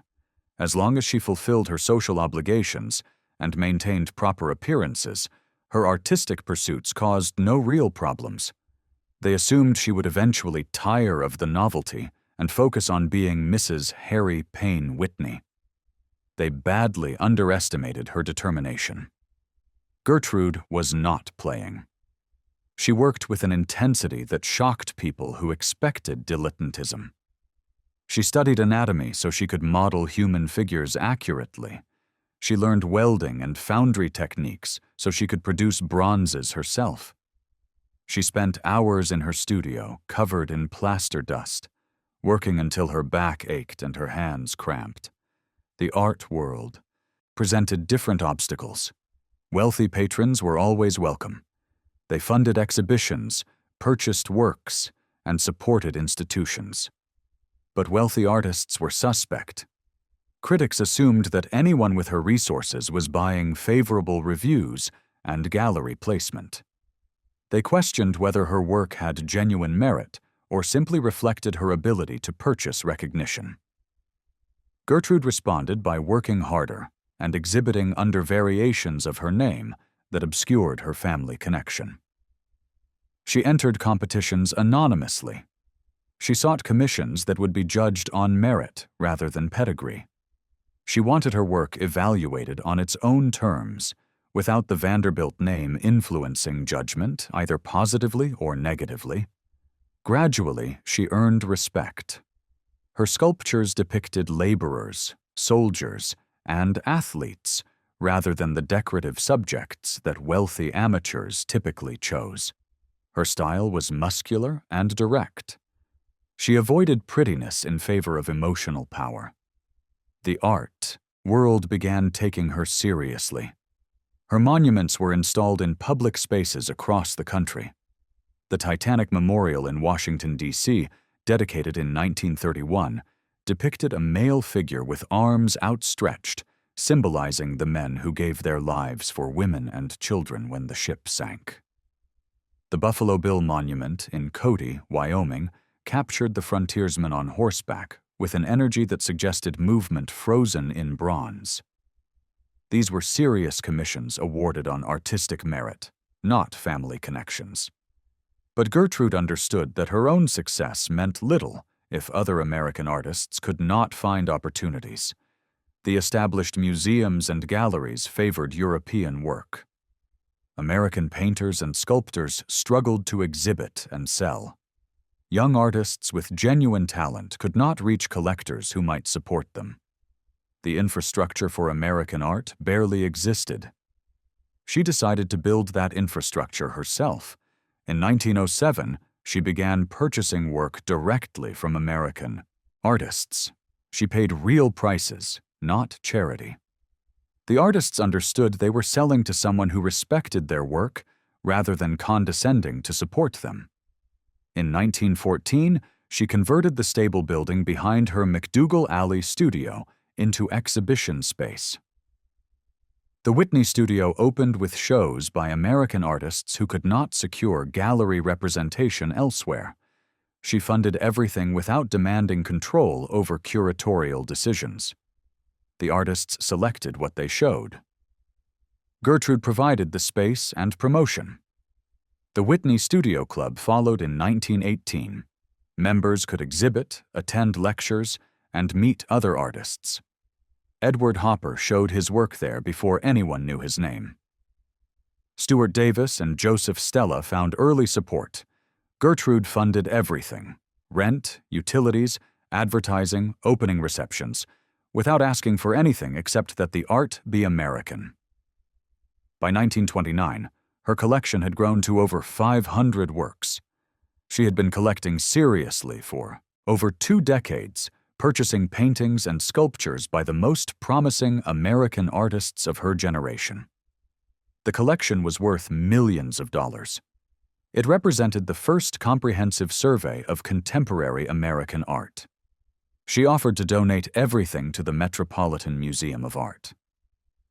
This was an extraordinary gift.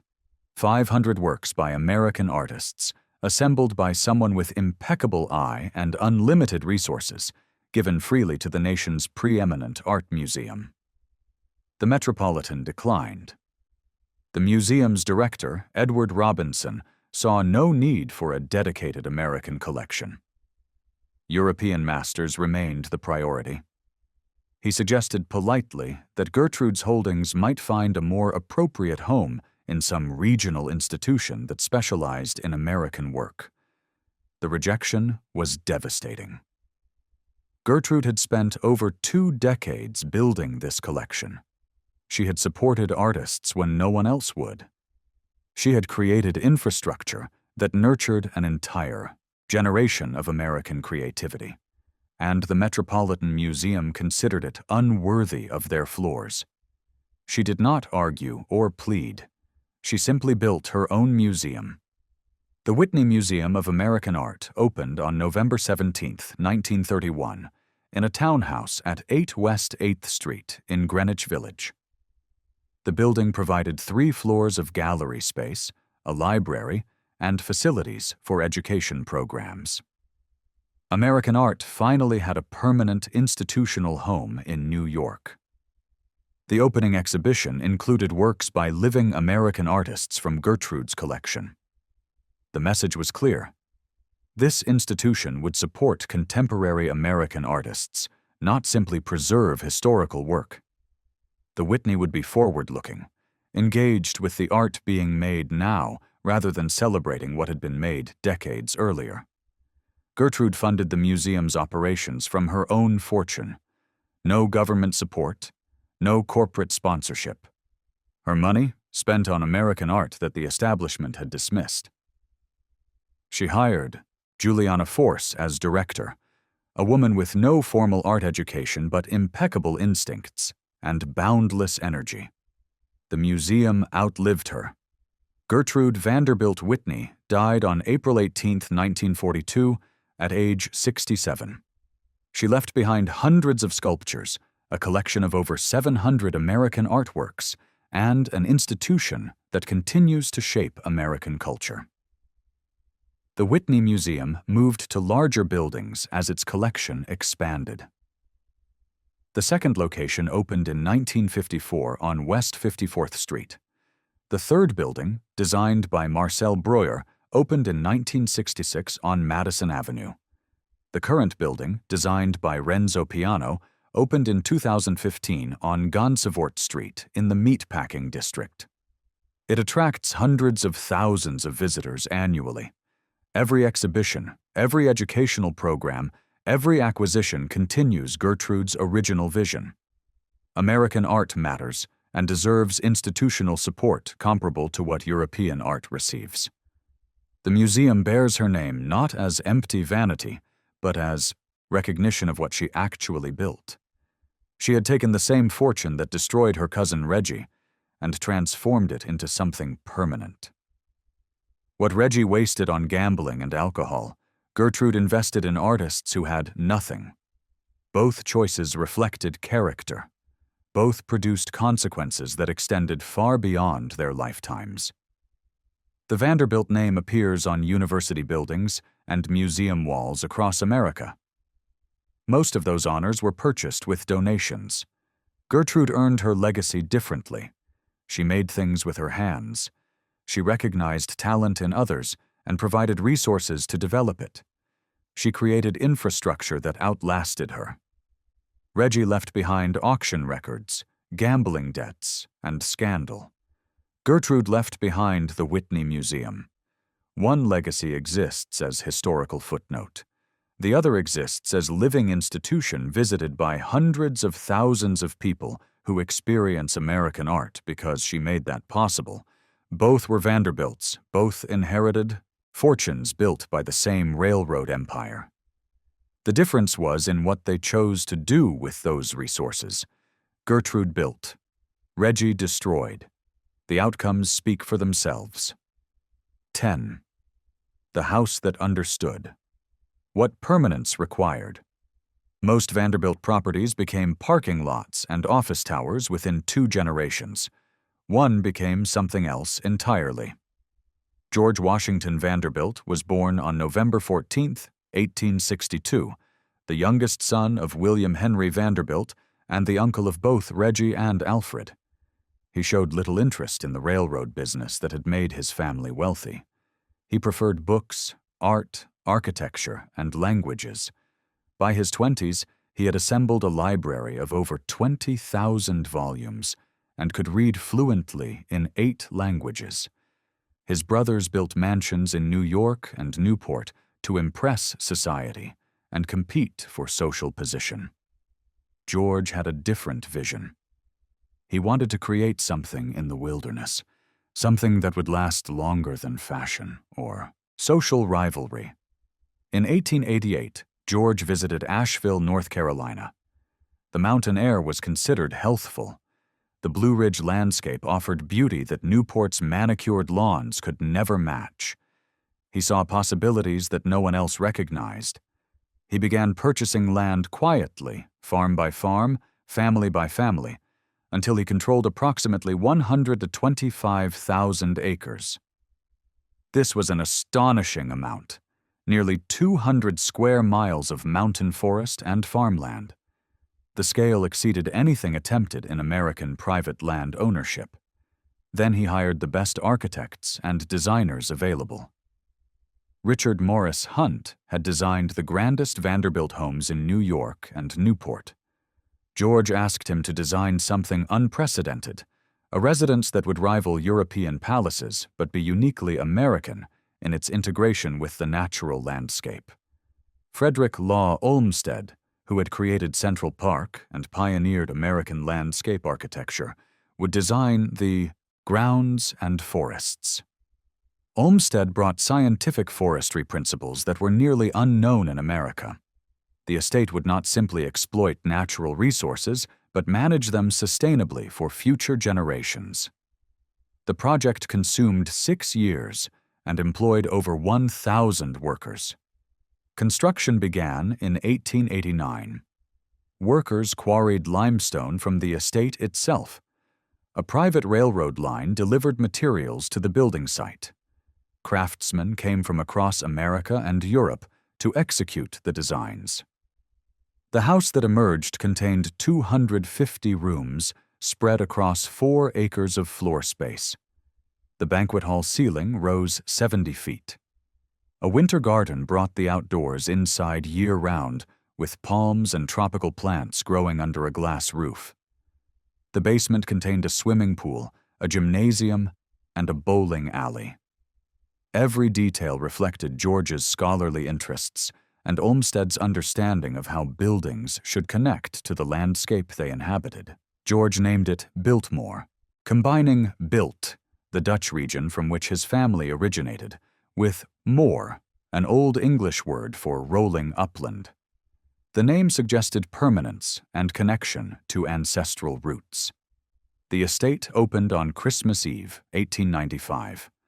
Guests arrived to find a house that rivaled anything in Europe, set against American mountains and forests.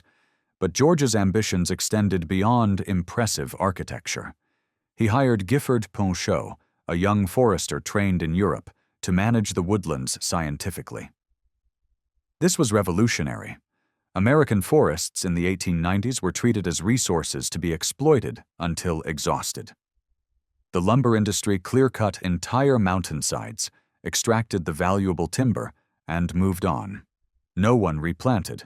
No one managed forests for sustained yield. Pinchot implemented European forestry techniques at Biltmore: selective cutting rather than clear-cutting, replanting programs, road systems that minimized erosion, management plans that projected timber yields decades into the future. This was the first large-scale forestry program in America. The techniques developed at Biltmore influenced conservation policy for generations. Pinchot later became the first chief of the United States Forest Service. The principles he pioneered on George's estate became the foundation for managing America's national forests. George also established model farms, a dairy, and a village for estate workers. He envisioned Biltmore as a self-sustaining community, not merely a residence. The property should produce as well as consume. This philosophy distinguished him from relatives who treated their estates purely as showcases for wealth. In 1898, George married Edith Stuyvesant Dresser. Their daughter Cornelia arrived in 1900. The family divided their time between Biltmore and properties in Washington and Paris. George continued acquiring art and expanding his library. His collection eventually included over 22,000 volumes, making it one of the finest private libraries in America. His death came suddenly on March 6, 1914, following complications from an appendectomy in Washington. He was 51 years old. His will left Biltmore and the bulk of his estate to Edith, with provisions for Cornelia's future inheritance. Edith faced an impossible challenge. The estate cost enormous sums to operate. The house required a staff of approximately 80 people. The farms, forests, and gardens demanded constant investment. Property taxes alone consumed tens of thousands of dollars annually. George's fortune was substantial, but not unlimited. Without the income from the estate operations, maintaining Biltmore was unsustainable. She made a decision that would determine whether Biltmore survived. In 1916, Edith sold approximately 87,000 acres to the federal government for $500,000. This land became the core of Pisgah National Forest, preserving the forests that Pancho had managed according to scientific principles. The sale proceeds provided capital to continue operating the remaining estate. The decision was brilliant. Rather than try to maintain the impossible scale of George's original vision, Edith preserved the core while allowing the peripheral land to serve a public purpose. Pisgah National Forest still exists, managed according to principles first implemented at Biltmore. George's conservation legacy extended beyond his family's ownership. But even this reduction was not enough. The Depression threatened the estate's survival. Operating costs continued to exceed revenues from farming and forestry. Edith and Cornelia made another critical choice. In 1930, they opened Biltmore House to paying visitors. This decision represented a fundamental shift. The house had been built as a private residence, meant for family and invited guests. Opening it to tourists meant transforming it into a commercial enterprise. Anyone willing to pay admission could walk through rooms designed for exclusive use. The gamble worked. Biltmore attracted visitors who wanted to glimpse how the wealthy had lived. The admission fees helped cover maintenance costs. The house itself became a tourist attraction rather than simply a residence. Cornelia married John Cecil, a British diplomat, in 1924. Their two sons, George and William Cecil, inherited Biltmore when Cornelia died in 1976. The brothers continued developing the commercial operations that sustained the property. Each generation faced decisions about preservation versus profit. They added a winery in 1985, producing wines from grapes grown on estate vineyards. They opened luxury accommodations, including the Inn on Biltmore Estate in 2001. They developed restaurants, shops, and event facilities. The estate became a comprehensive destination rather than simply a historic house museum. Today, Biltmore welcomes over 1 million visitors annually. It remains privately owned by George Vanderbilt's descendants, now in the 6th generation. No government funding supports it. No preservation society maintains it. The family sustains the property through commercial operations that George might have found surprising, but would likely have appreciated. This outcome was not inevitable. Every other great Vanderbilt estate faced demolition or conversion to institutional use. The breakers survived only by becoming a museum operated by the Preservation Society of Newport County. Marble House exists as a tourist attraction. The Manhattan mansions all fell to wrecking balls decades ago. Biltmore survived because the people who inherited it chose preservation over liquidation. Each generation made sacrifices to maintain what George had built. They adapted the estate's purpose while protecting its physical integrity. They found ways to make the property generate sufficient revenue to sustain itself. George had built something meant to last. He designed for permanence rather than fashion. He used materials and construction techniques that could survive centuries. He integrated the house with the landscape so that it belonged there rather than simply sitting on the land. He created forests managed sustainably so they would provide resources forever. His heirs honored that vision by adapting to changed circumstances without destroying what he had created. They commercialized the estate, which George would have found distasteful. But they preserved it, which was what mattered. The contrast with Reggie is absolute. Reggie inherited money and spent it on pleasures that disappeared the moment they were consumed. George inherited money and built something that has now lasted over 125 years. Both approaches were available to every Vanderbilt heir. The choices they made determined what remained. Millions of people have experienced Biltmore. They walk through the library where George read in 8 languages. They see the winter garden where tropical plants still grow. They tour the stables where Pancho developed American forestry. They visit the winery producing wine from estate vineyards. The experience connects them to the Gilded Age while demonstrating how thoughtful preservation makes history accessible. Reggie's Sandy Point farm was auctioned and repurposed. The stables still exist but serve different purposes under different ownership. No visitor comes to Sandy Point to learn about Reggie. His connection to the property is historical trivia rather than living legacy. George created permanence. Reggie created cautionary tales. Both were Vanderbilts. Both had the resources to choose their own path. The difference was in what they valued and what they built. 11. The mansions that became museums and what that transformation means. Every summer, approximately 500,000 people purchase tickets to walk through rooms where Vanderbilts once danced, dined, and displayed their wealth. They wait in lines outside gates designed to exclude everyone except the invited elite. They follow roped pathways through ballrooms that once hosted parties for 50. They photograph fireplaces that servants kept burning even through August nights, when Newport heat made the fires absurd. The tourists are experiencing something the original owners never intended and would likely have found horrifying. These houses were built for exclusion. Their purpose was to separate the acceptable from the unacceptable, the invited from the excluded, the elite from everyone else. Now anyone with approximately $30 can enter.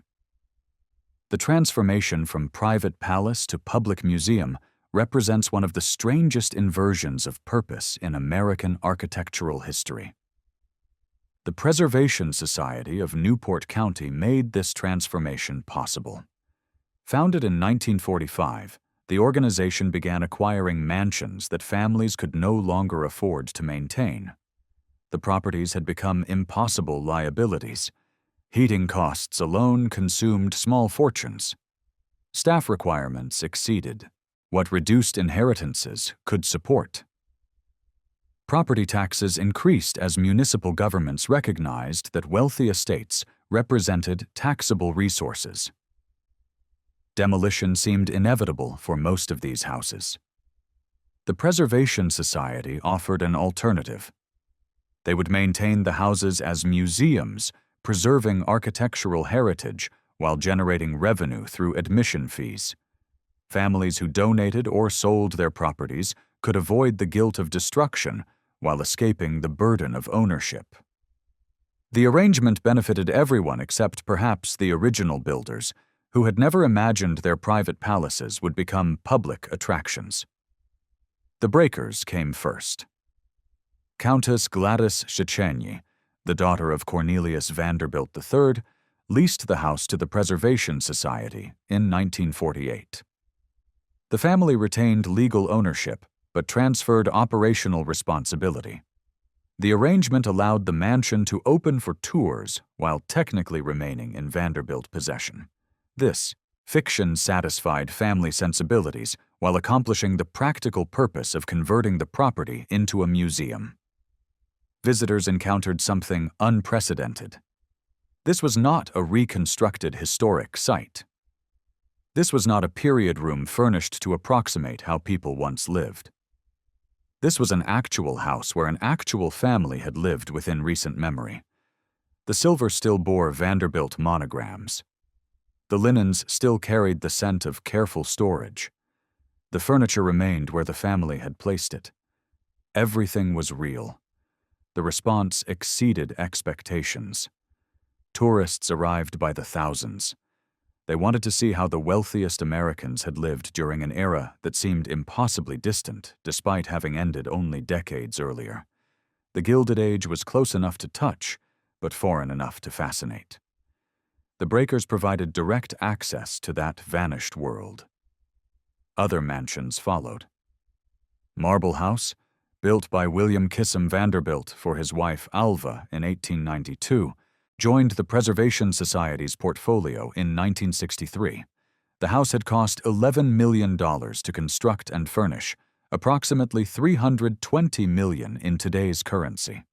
Alva had used it as her primary weapon in social warfare, hosting parties designed to establish her superiority over rivals who questioned whether Vanderbilts qualified as true aristocracy. Now tourists shuffle through the ballroom where she staged her victories. Rosecliff, built by Theresa Fair Ulrichs and modeled on the Grand Trianon at Versailles, opened to visitors in 1971. The Elms, Château-sur-Mer, King's Côte, and other Newport mansions gradually came under Preservation Society management. Each house told a different story about wealth, aspiration, and the peculiar world that Gilded Age fortunes created. The experience of visiting these properties has a strange quality. Tourists walk through spaces designed to intimidate guests who arrived in carriages wearing evening dress. They shuffle past, velvet ropes in sneakers and shorts, clutching smartphones and bottled water. The grandeur remains, but the context has inverted completely. Tour guides explain that the families occupied these houses for only 8 to 10 weeks each summer. The rest of the year, dozens of servants maintained empty rooms. They polished silver that no one used. They dusted furniture that no one touched. They kept fires burning in unused fireplaces. The waste seems almost incomprehensible now, when energy efficiency and environmental sustainability shape how we think about resource use. Some visitors feel admiration. The craftsmanship evident in every detail represents skills that barely exist today. Artisans spent years executing designs that architects spent months perfecting. The plasterwork, wood carving, marble work, and gilding demonstrate human capability applied with unlimited resources and unlimited time. Whatever else the Vanderbilts were, they employed people who created beautiful things. Other visitors feel something closer to revulsion. The excess documented in these rooms existed alongside poverty that the owners never acknowledged. Servants slept in attic quarters, while guests lounged in bedrooms the size of ordinary houses. Workers who maintained the mansions earned wages that could never allow them to own even modest homes. The inequality was architectural, built into the very structure of these properties. Most visitors probably feel both responses simultaneously. The houses are beautiful and obscene, impressive and wasteful, worth preserving and difficult to justify. This moral ambiguity reflects the complicated legacy of Gilded Age wealth. Fortunes were made through innovation and exploitation, creativity and corruption, brilliant management and brutal labor practices. The mansions embody all of these contradictions. The Preservation Society has found ways to make the properties generate revenue beyond basic admissions. Weddings now take place in ballrooms, where Vanderbilts once announced engagements. Corporate events fill dining rooms designed for intimate dinners among social equals. The mansions have become venues, their history serving as expensive backdrop for contemporary celebrations. This would have horrified the original owners. They built these houses specifically to exclude people who lacked proper social credentials. No amount of money alone could gain entry. Lineage, connections, behavior, all were evaluated before invitations were extended. The daughter of a factory worker could never have attended a party at the Breakers, no matter how wealthy she became. Now that same factory worker's great-granddaughter can exchange wedding vows in Marble House if she can afford the rental fee. Money alone provides access. Lineage no longer matters. Social credentials are irrelevant. The transformation represents a kind of democratic revenge against aristocratic pretension. Newport itself has adapted to its role as a museum district. Hotels, restaurants, and shops serve visitors who come primarily for the mansions. The local economy depends on continued interest in how the Vanderbilts and their peers lived. The preservation of these houses employs hundreds of people. Tourism generates millions of dollars in revenue. The same properties that once existed purely for private pleasure now serve public economic purposes.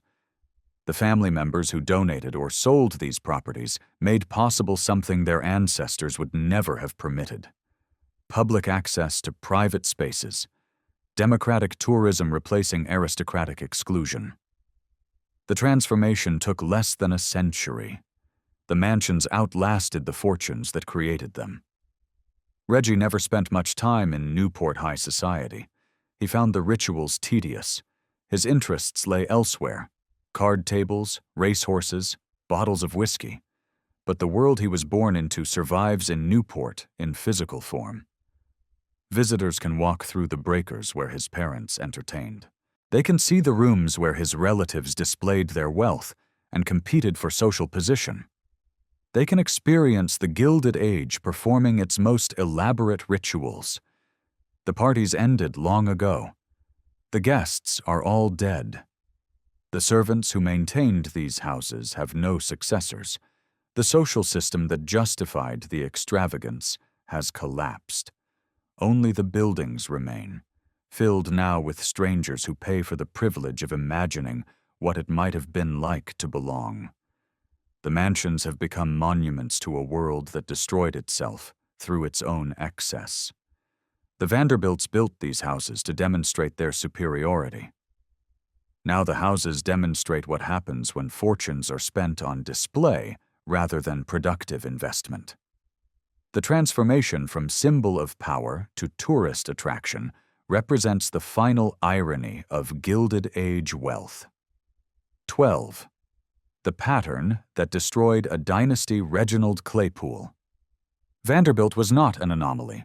He was a symptom of a pattern that destroyed the greatest fortune in American history in less than a century. Understanding what happened to the Vanderbilt wealth requires examining the entire dynasty, not just one wasteful heir. The pattern began with how the fortune was created. Cornelius Vanderbilt, the Commodore, built his empire through relentless work and ruthless competition. He started with a single ferry boat in 1810, borrowed from his mother to start a ferry service between Staten Island and Manhattan. He was 16 years old. For the next 67 years, Cornelius worked with an intensity that subordinated everything else to business success. He expanded from ferries to steamships. He competed brutally against rivals, cutting prices to drive them into bankruptcy, then buying their assets. He moved into railroads in the 1860s and consolidated smaller lines into the New York Central system that connected New York City to Chicago. When he died on January 4, 1877, Cornelius left behind an estate worth approximately $100 million. This sum exceeded the entire United States Treasury. It represented nearly 2% of the nation's gross national product. The comparison staggers even now. Apply that same ratio today, and a single individual would control approximately $500 billion. The Commodore expected his fortune to last forever. His will concentrated the wealth in his eldest son, William Henry Vanderbilt. The old man believed that dividing fortunes destroyed them. One heir should control everything and pass it intact to the next generation. This strategy had worked for European aristocratic families for centuries. It should work for the Vanderbilts. William Henry understood his father's philosophy. He had spent his entire adult life working in the family businesses. He knew how to manage railroads, evaluate investments, and negotiate business deals. He took his inheritance and doubled it during his 8 years of control. When William Henry died in 1885, he left behind approximately $200 million, 2% of the entire United States economy. But William Henry made a critical error. He divided the fortune among his children rather than concentrating it in one heir. His sons, Cornelius II, William Kissam, Frederick, and George, each received substantial inheritances. So did his daughters. The fragmentation began. The third generation, the one that included Reggie, grew up without memory of struggle. They had never worked a ferry route in Staten Island. They had never negotiated with business rivals who wanted to destroy them. They knew only mansions, servants, and the absolute assumption that money would always appear when needed. They began spending in ways that would have horrified their grandfather.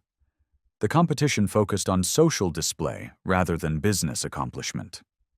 William Kissam Vanderbilt built a chateau at 665th Avenue that cost $3 million.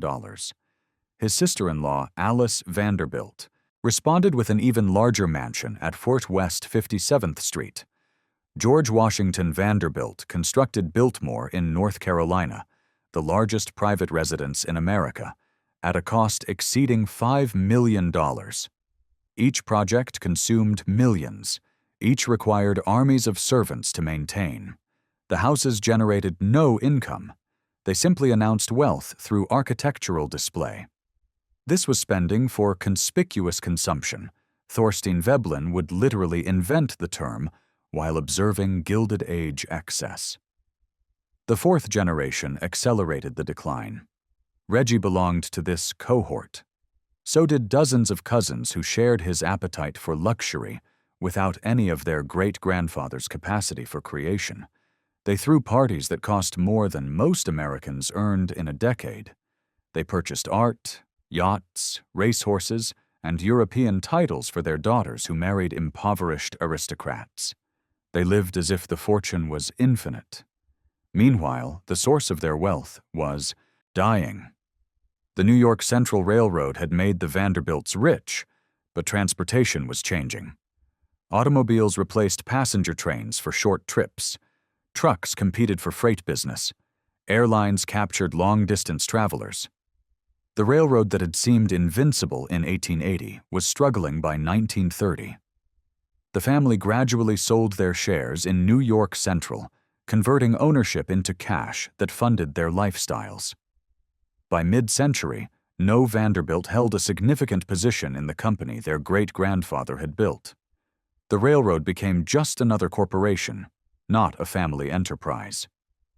New York Central merged with Pennsylvania Railroad in 1968, forming Penn Central. The combined entity declared bankruptcy in 1970, the largest corporate bankruptcy in American history at that time. The railroad that had generated hundreds of millions for the Vanderbilts was worthless. The mansions disappeared even faster than the railroad holdings. The great houses on Fifth Avenue required enormous staffs that fourth- and fifth-generation Vanderbilts could no longer afford. Property taxes and maintenance consumed fortunes. One by one, the family sold their Manhattan residences to developers. Wrecking balls arrived. By 1947, every Vanderbilt mansion on Fifth Avenue had been demolished.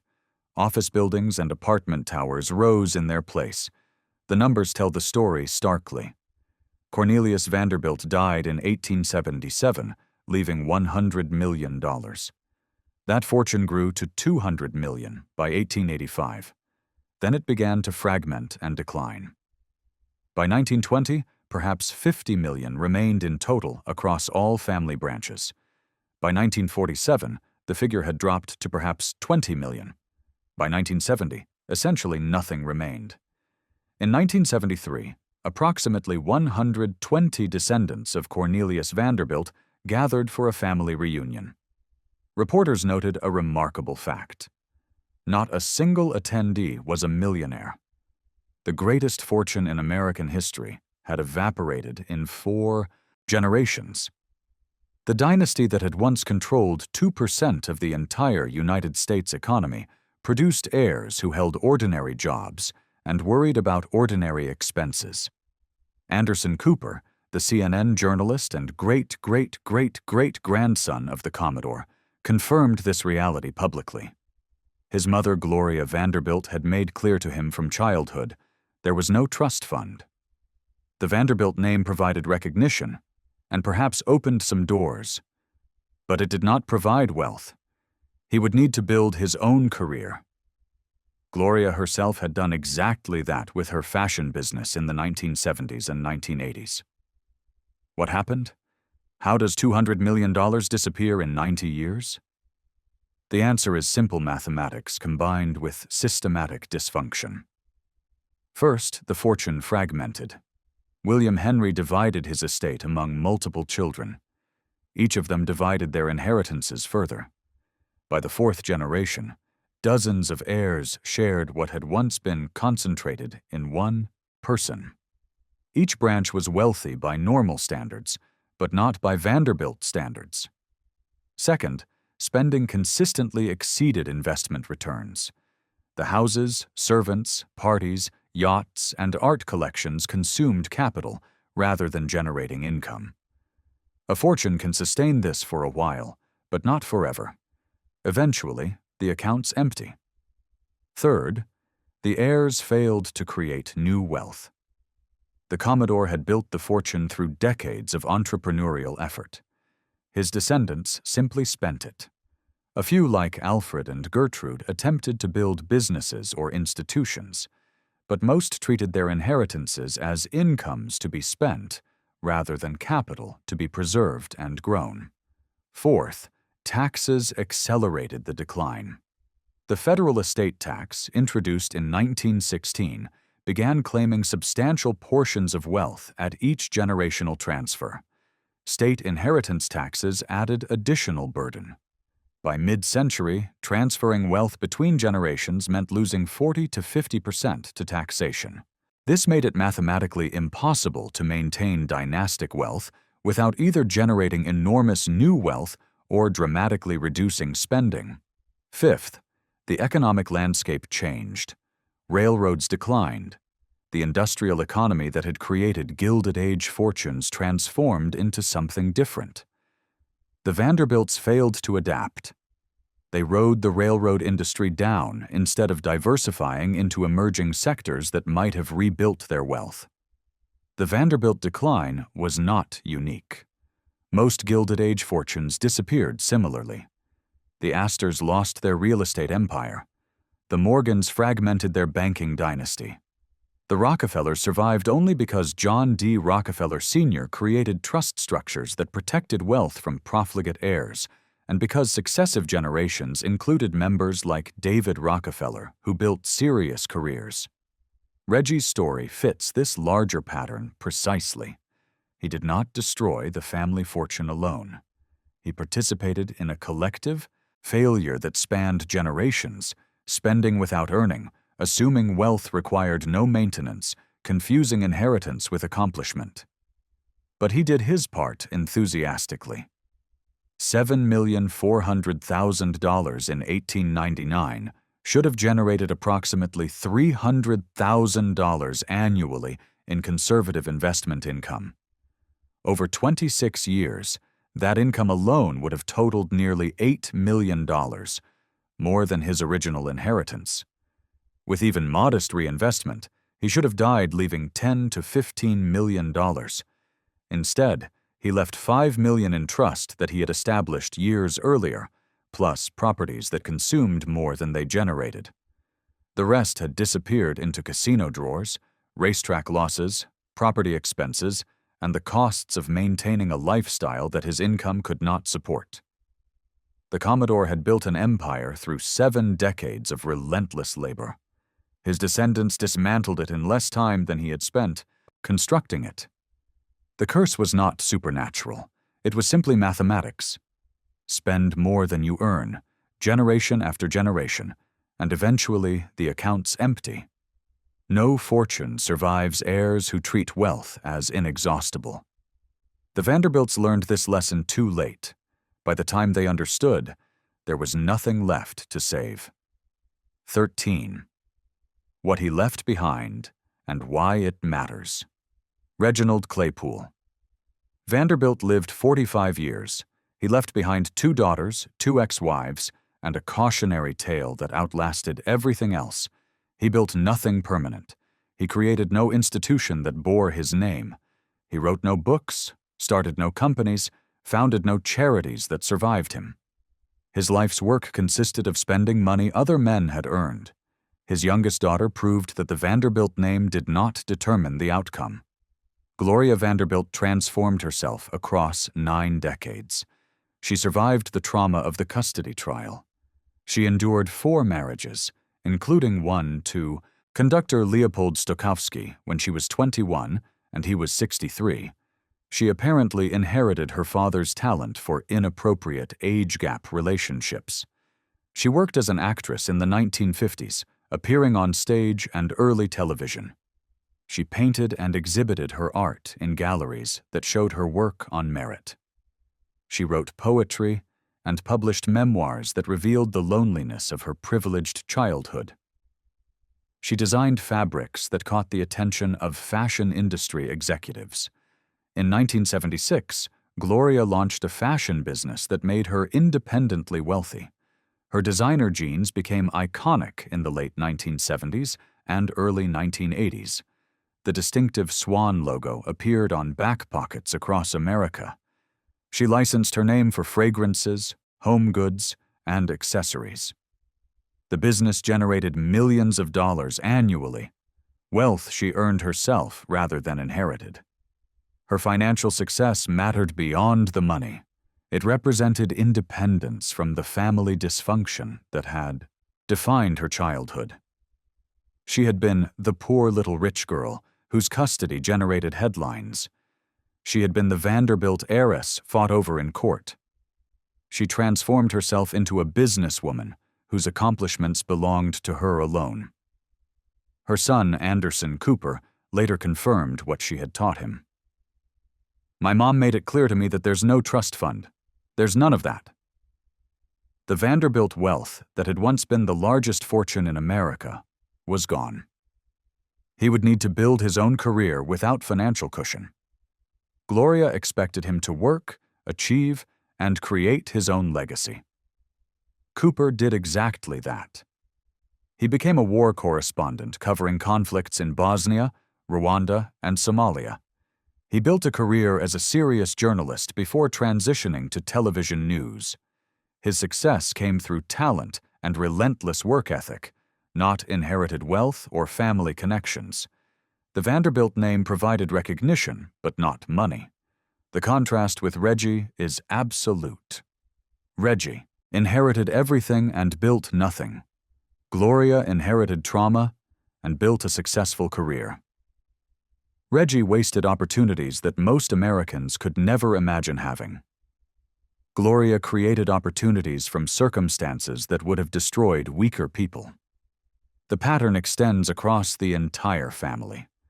The Vanderbilts who succeeded in later generations were those who treated the family name as a burden to overcome, rather than a privilege to exploit. They worked, achieved, and built their own identities separate from inherited wealth that no longer existed.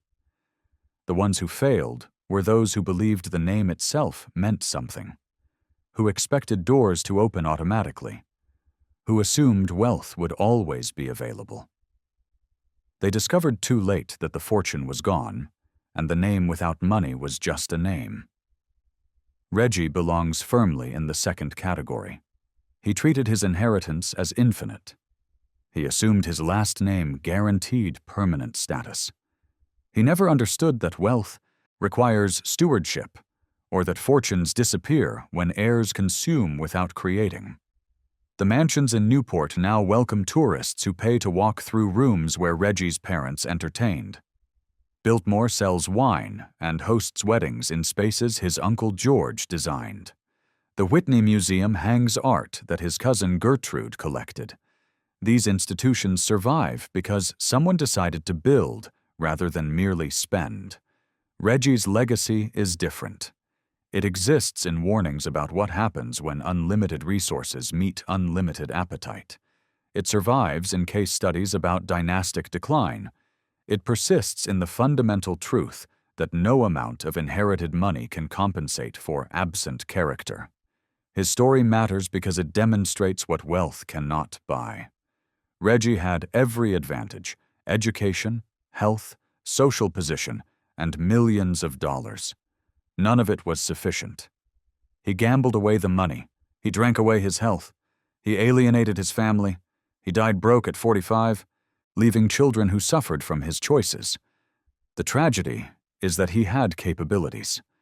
Sandy Point Farm demonstrated what he could accomplish when he actually applied himself. The breeding program he built produced horses that professionals respected. He managed an operation that functioned effectively under his direction. These were real skills applied to create something of value.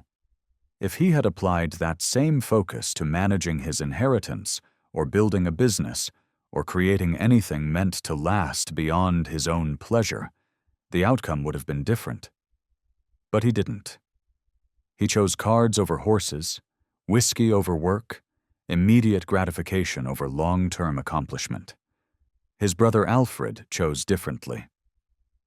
Alfred died heroically at 37, giving his life jacket to a stranger.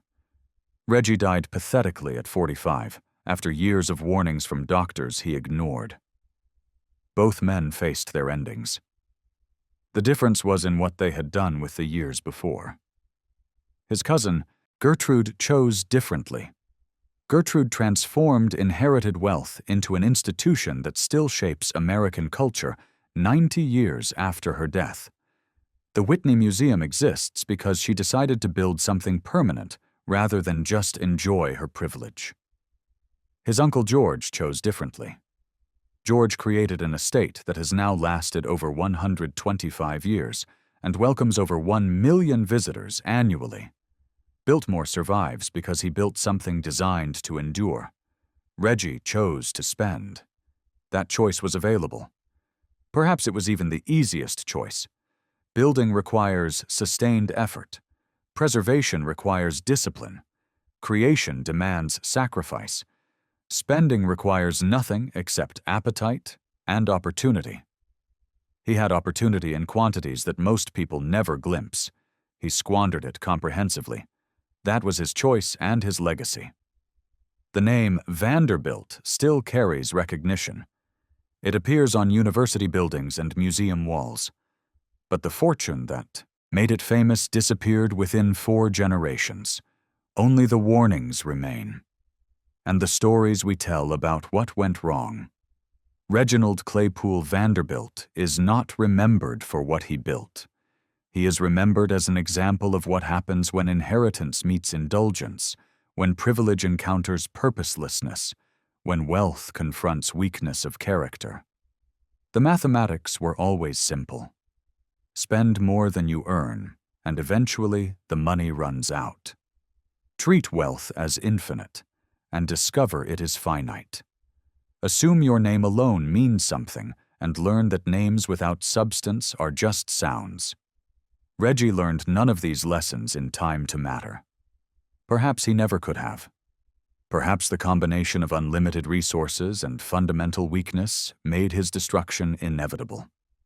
We cannot know what would have happened if his father had given him less money or more responsibility, or any framework for understanding that fortunes require stewardship.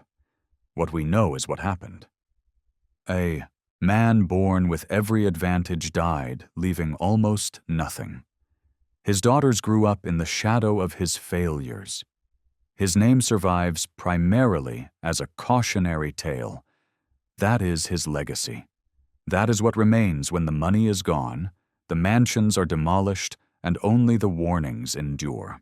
The story does not end with demolition and dispersal. It continues in quieter ways, in records and receipts, in decisions made by people who never knew Reggie, but inherited the consequences of his choices.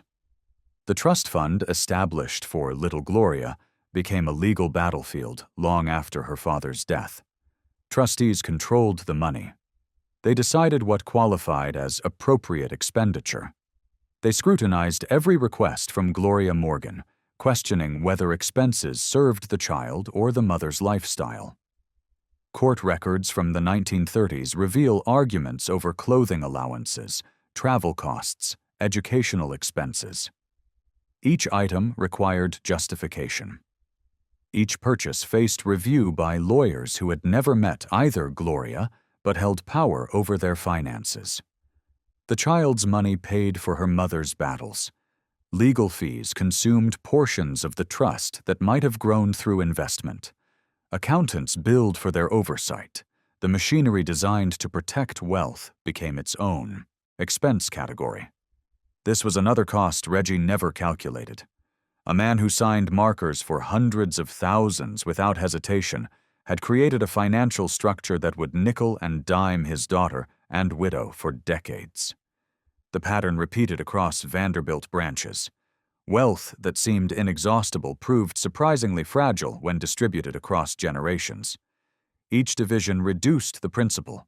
Each heir faced choices about preservation versus consumption. Some chose wisely. Others followed Reggie's example. What survives now are fragments.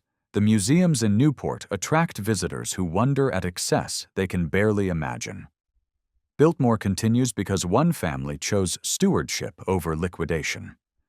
The Whitney Museum hangs paintings that might have been lost without Gertrude's intervention. And somewhere in legal archives, trust documents bear Reginald Claypoole Vanderbilt's signature. Agreements he signed without reading carefully. Provisions he never understood would shape his daughter's childhood.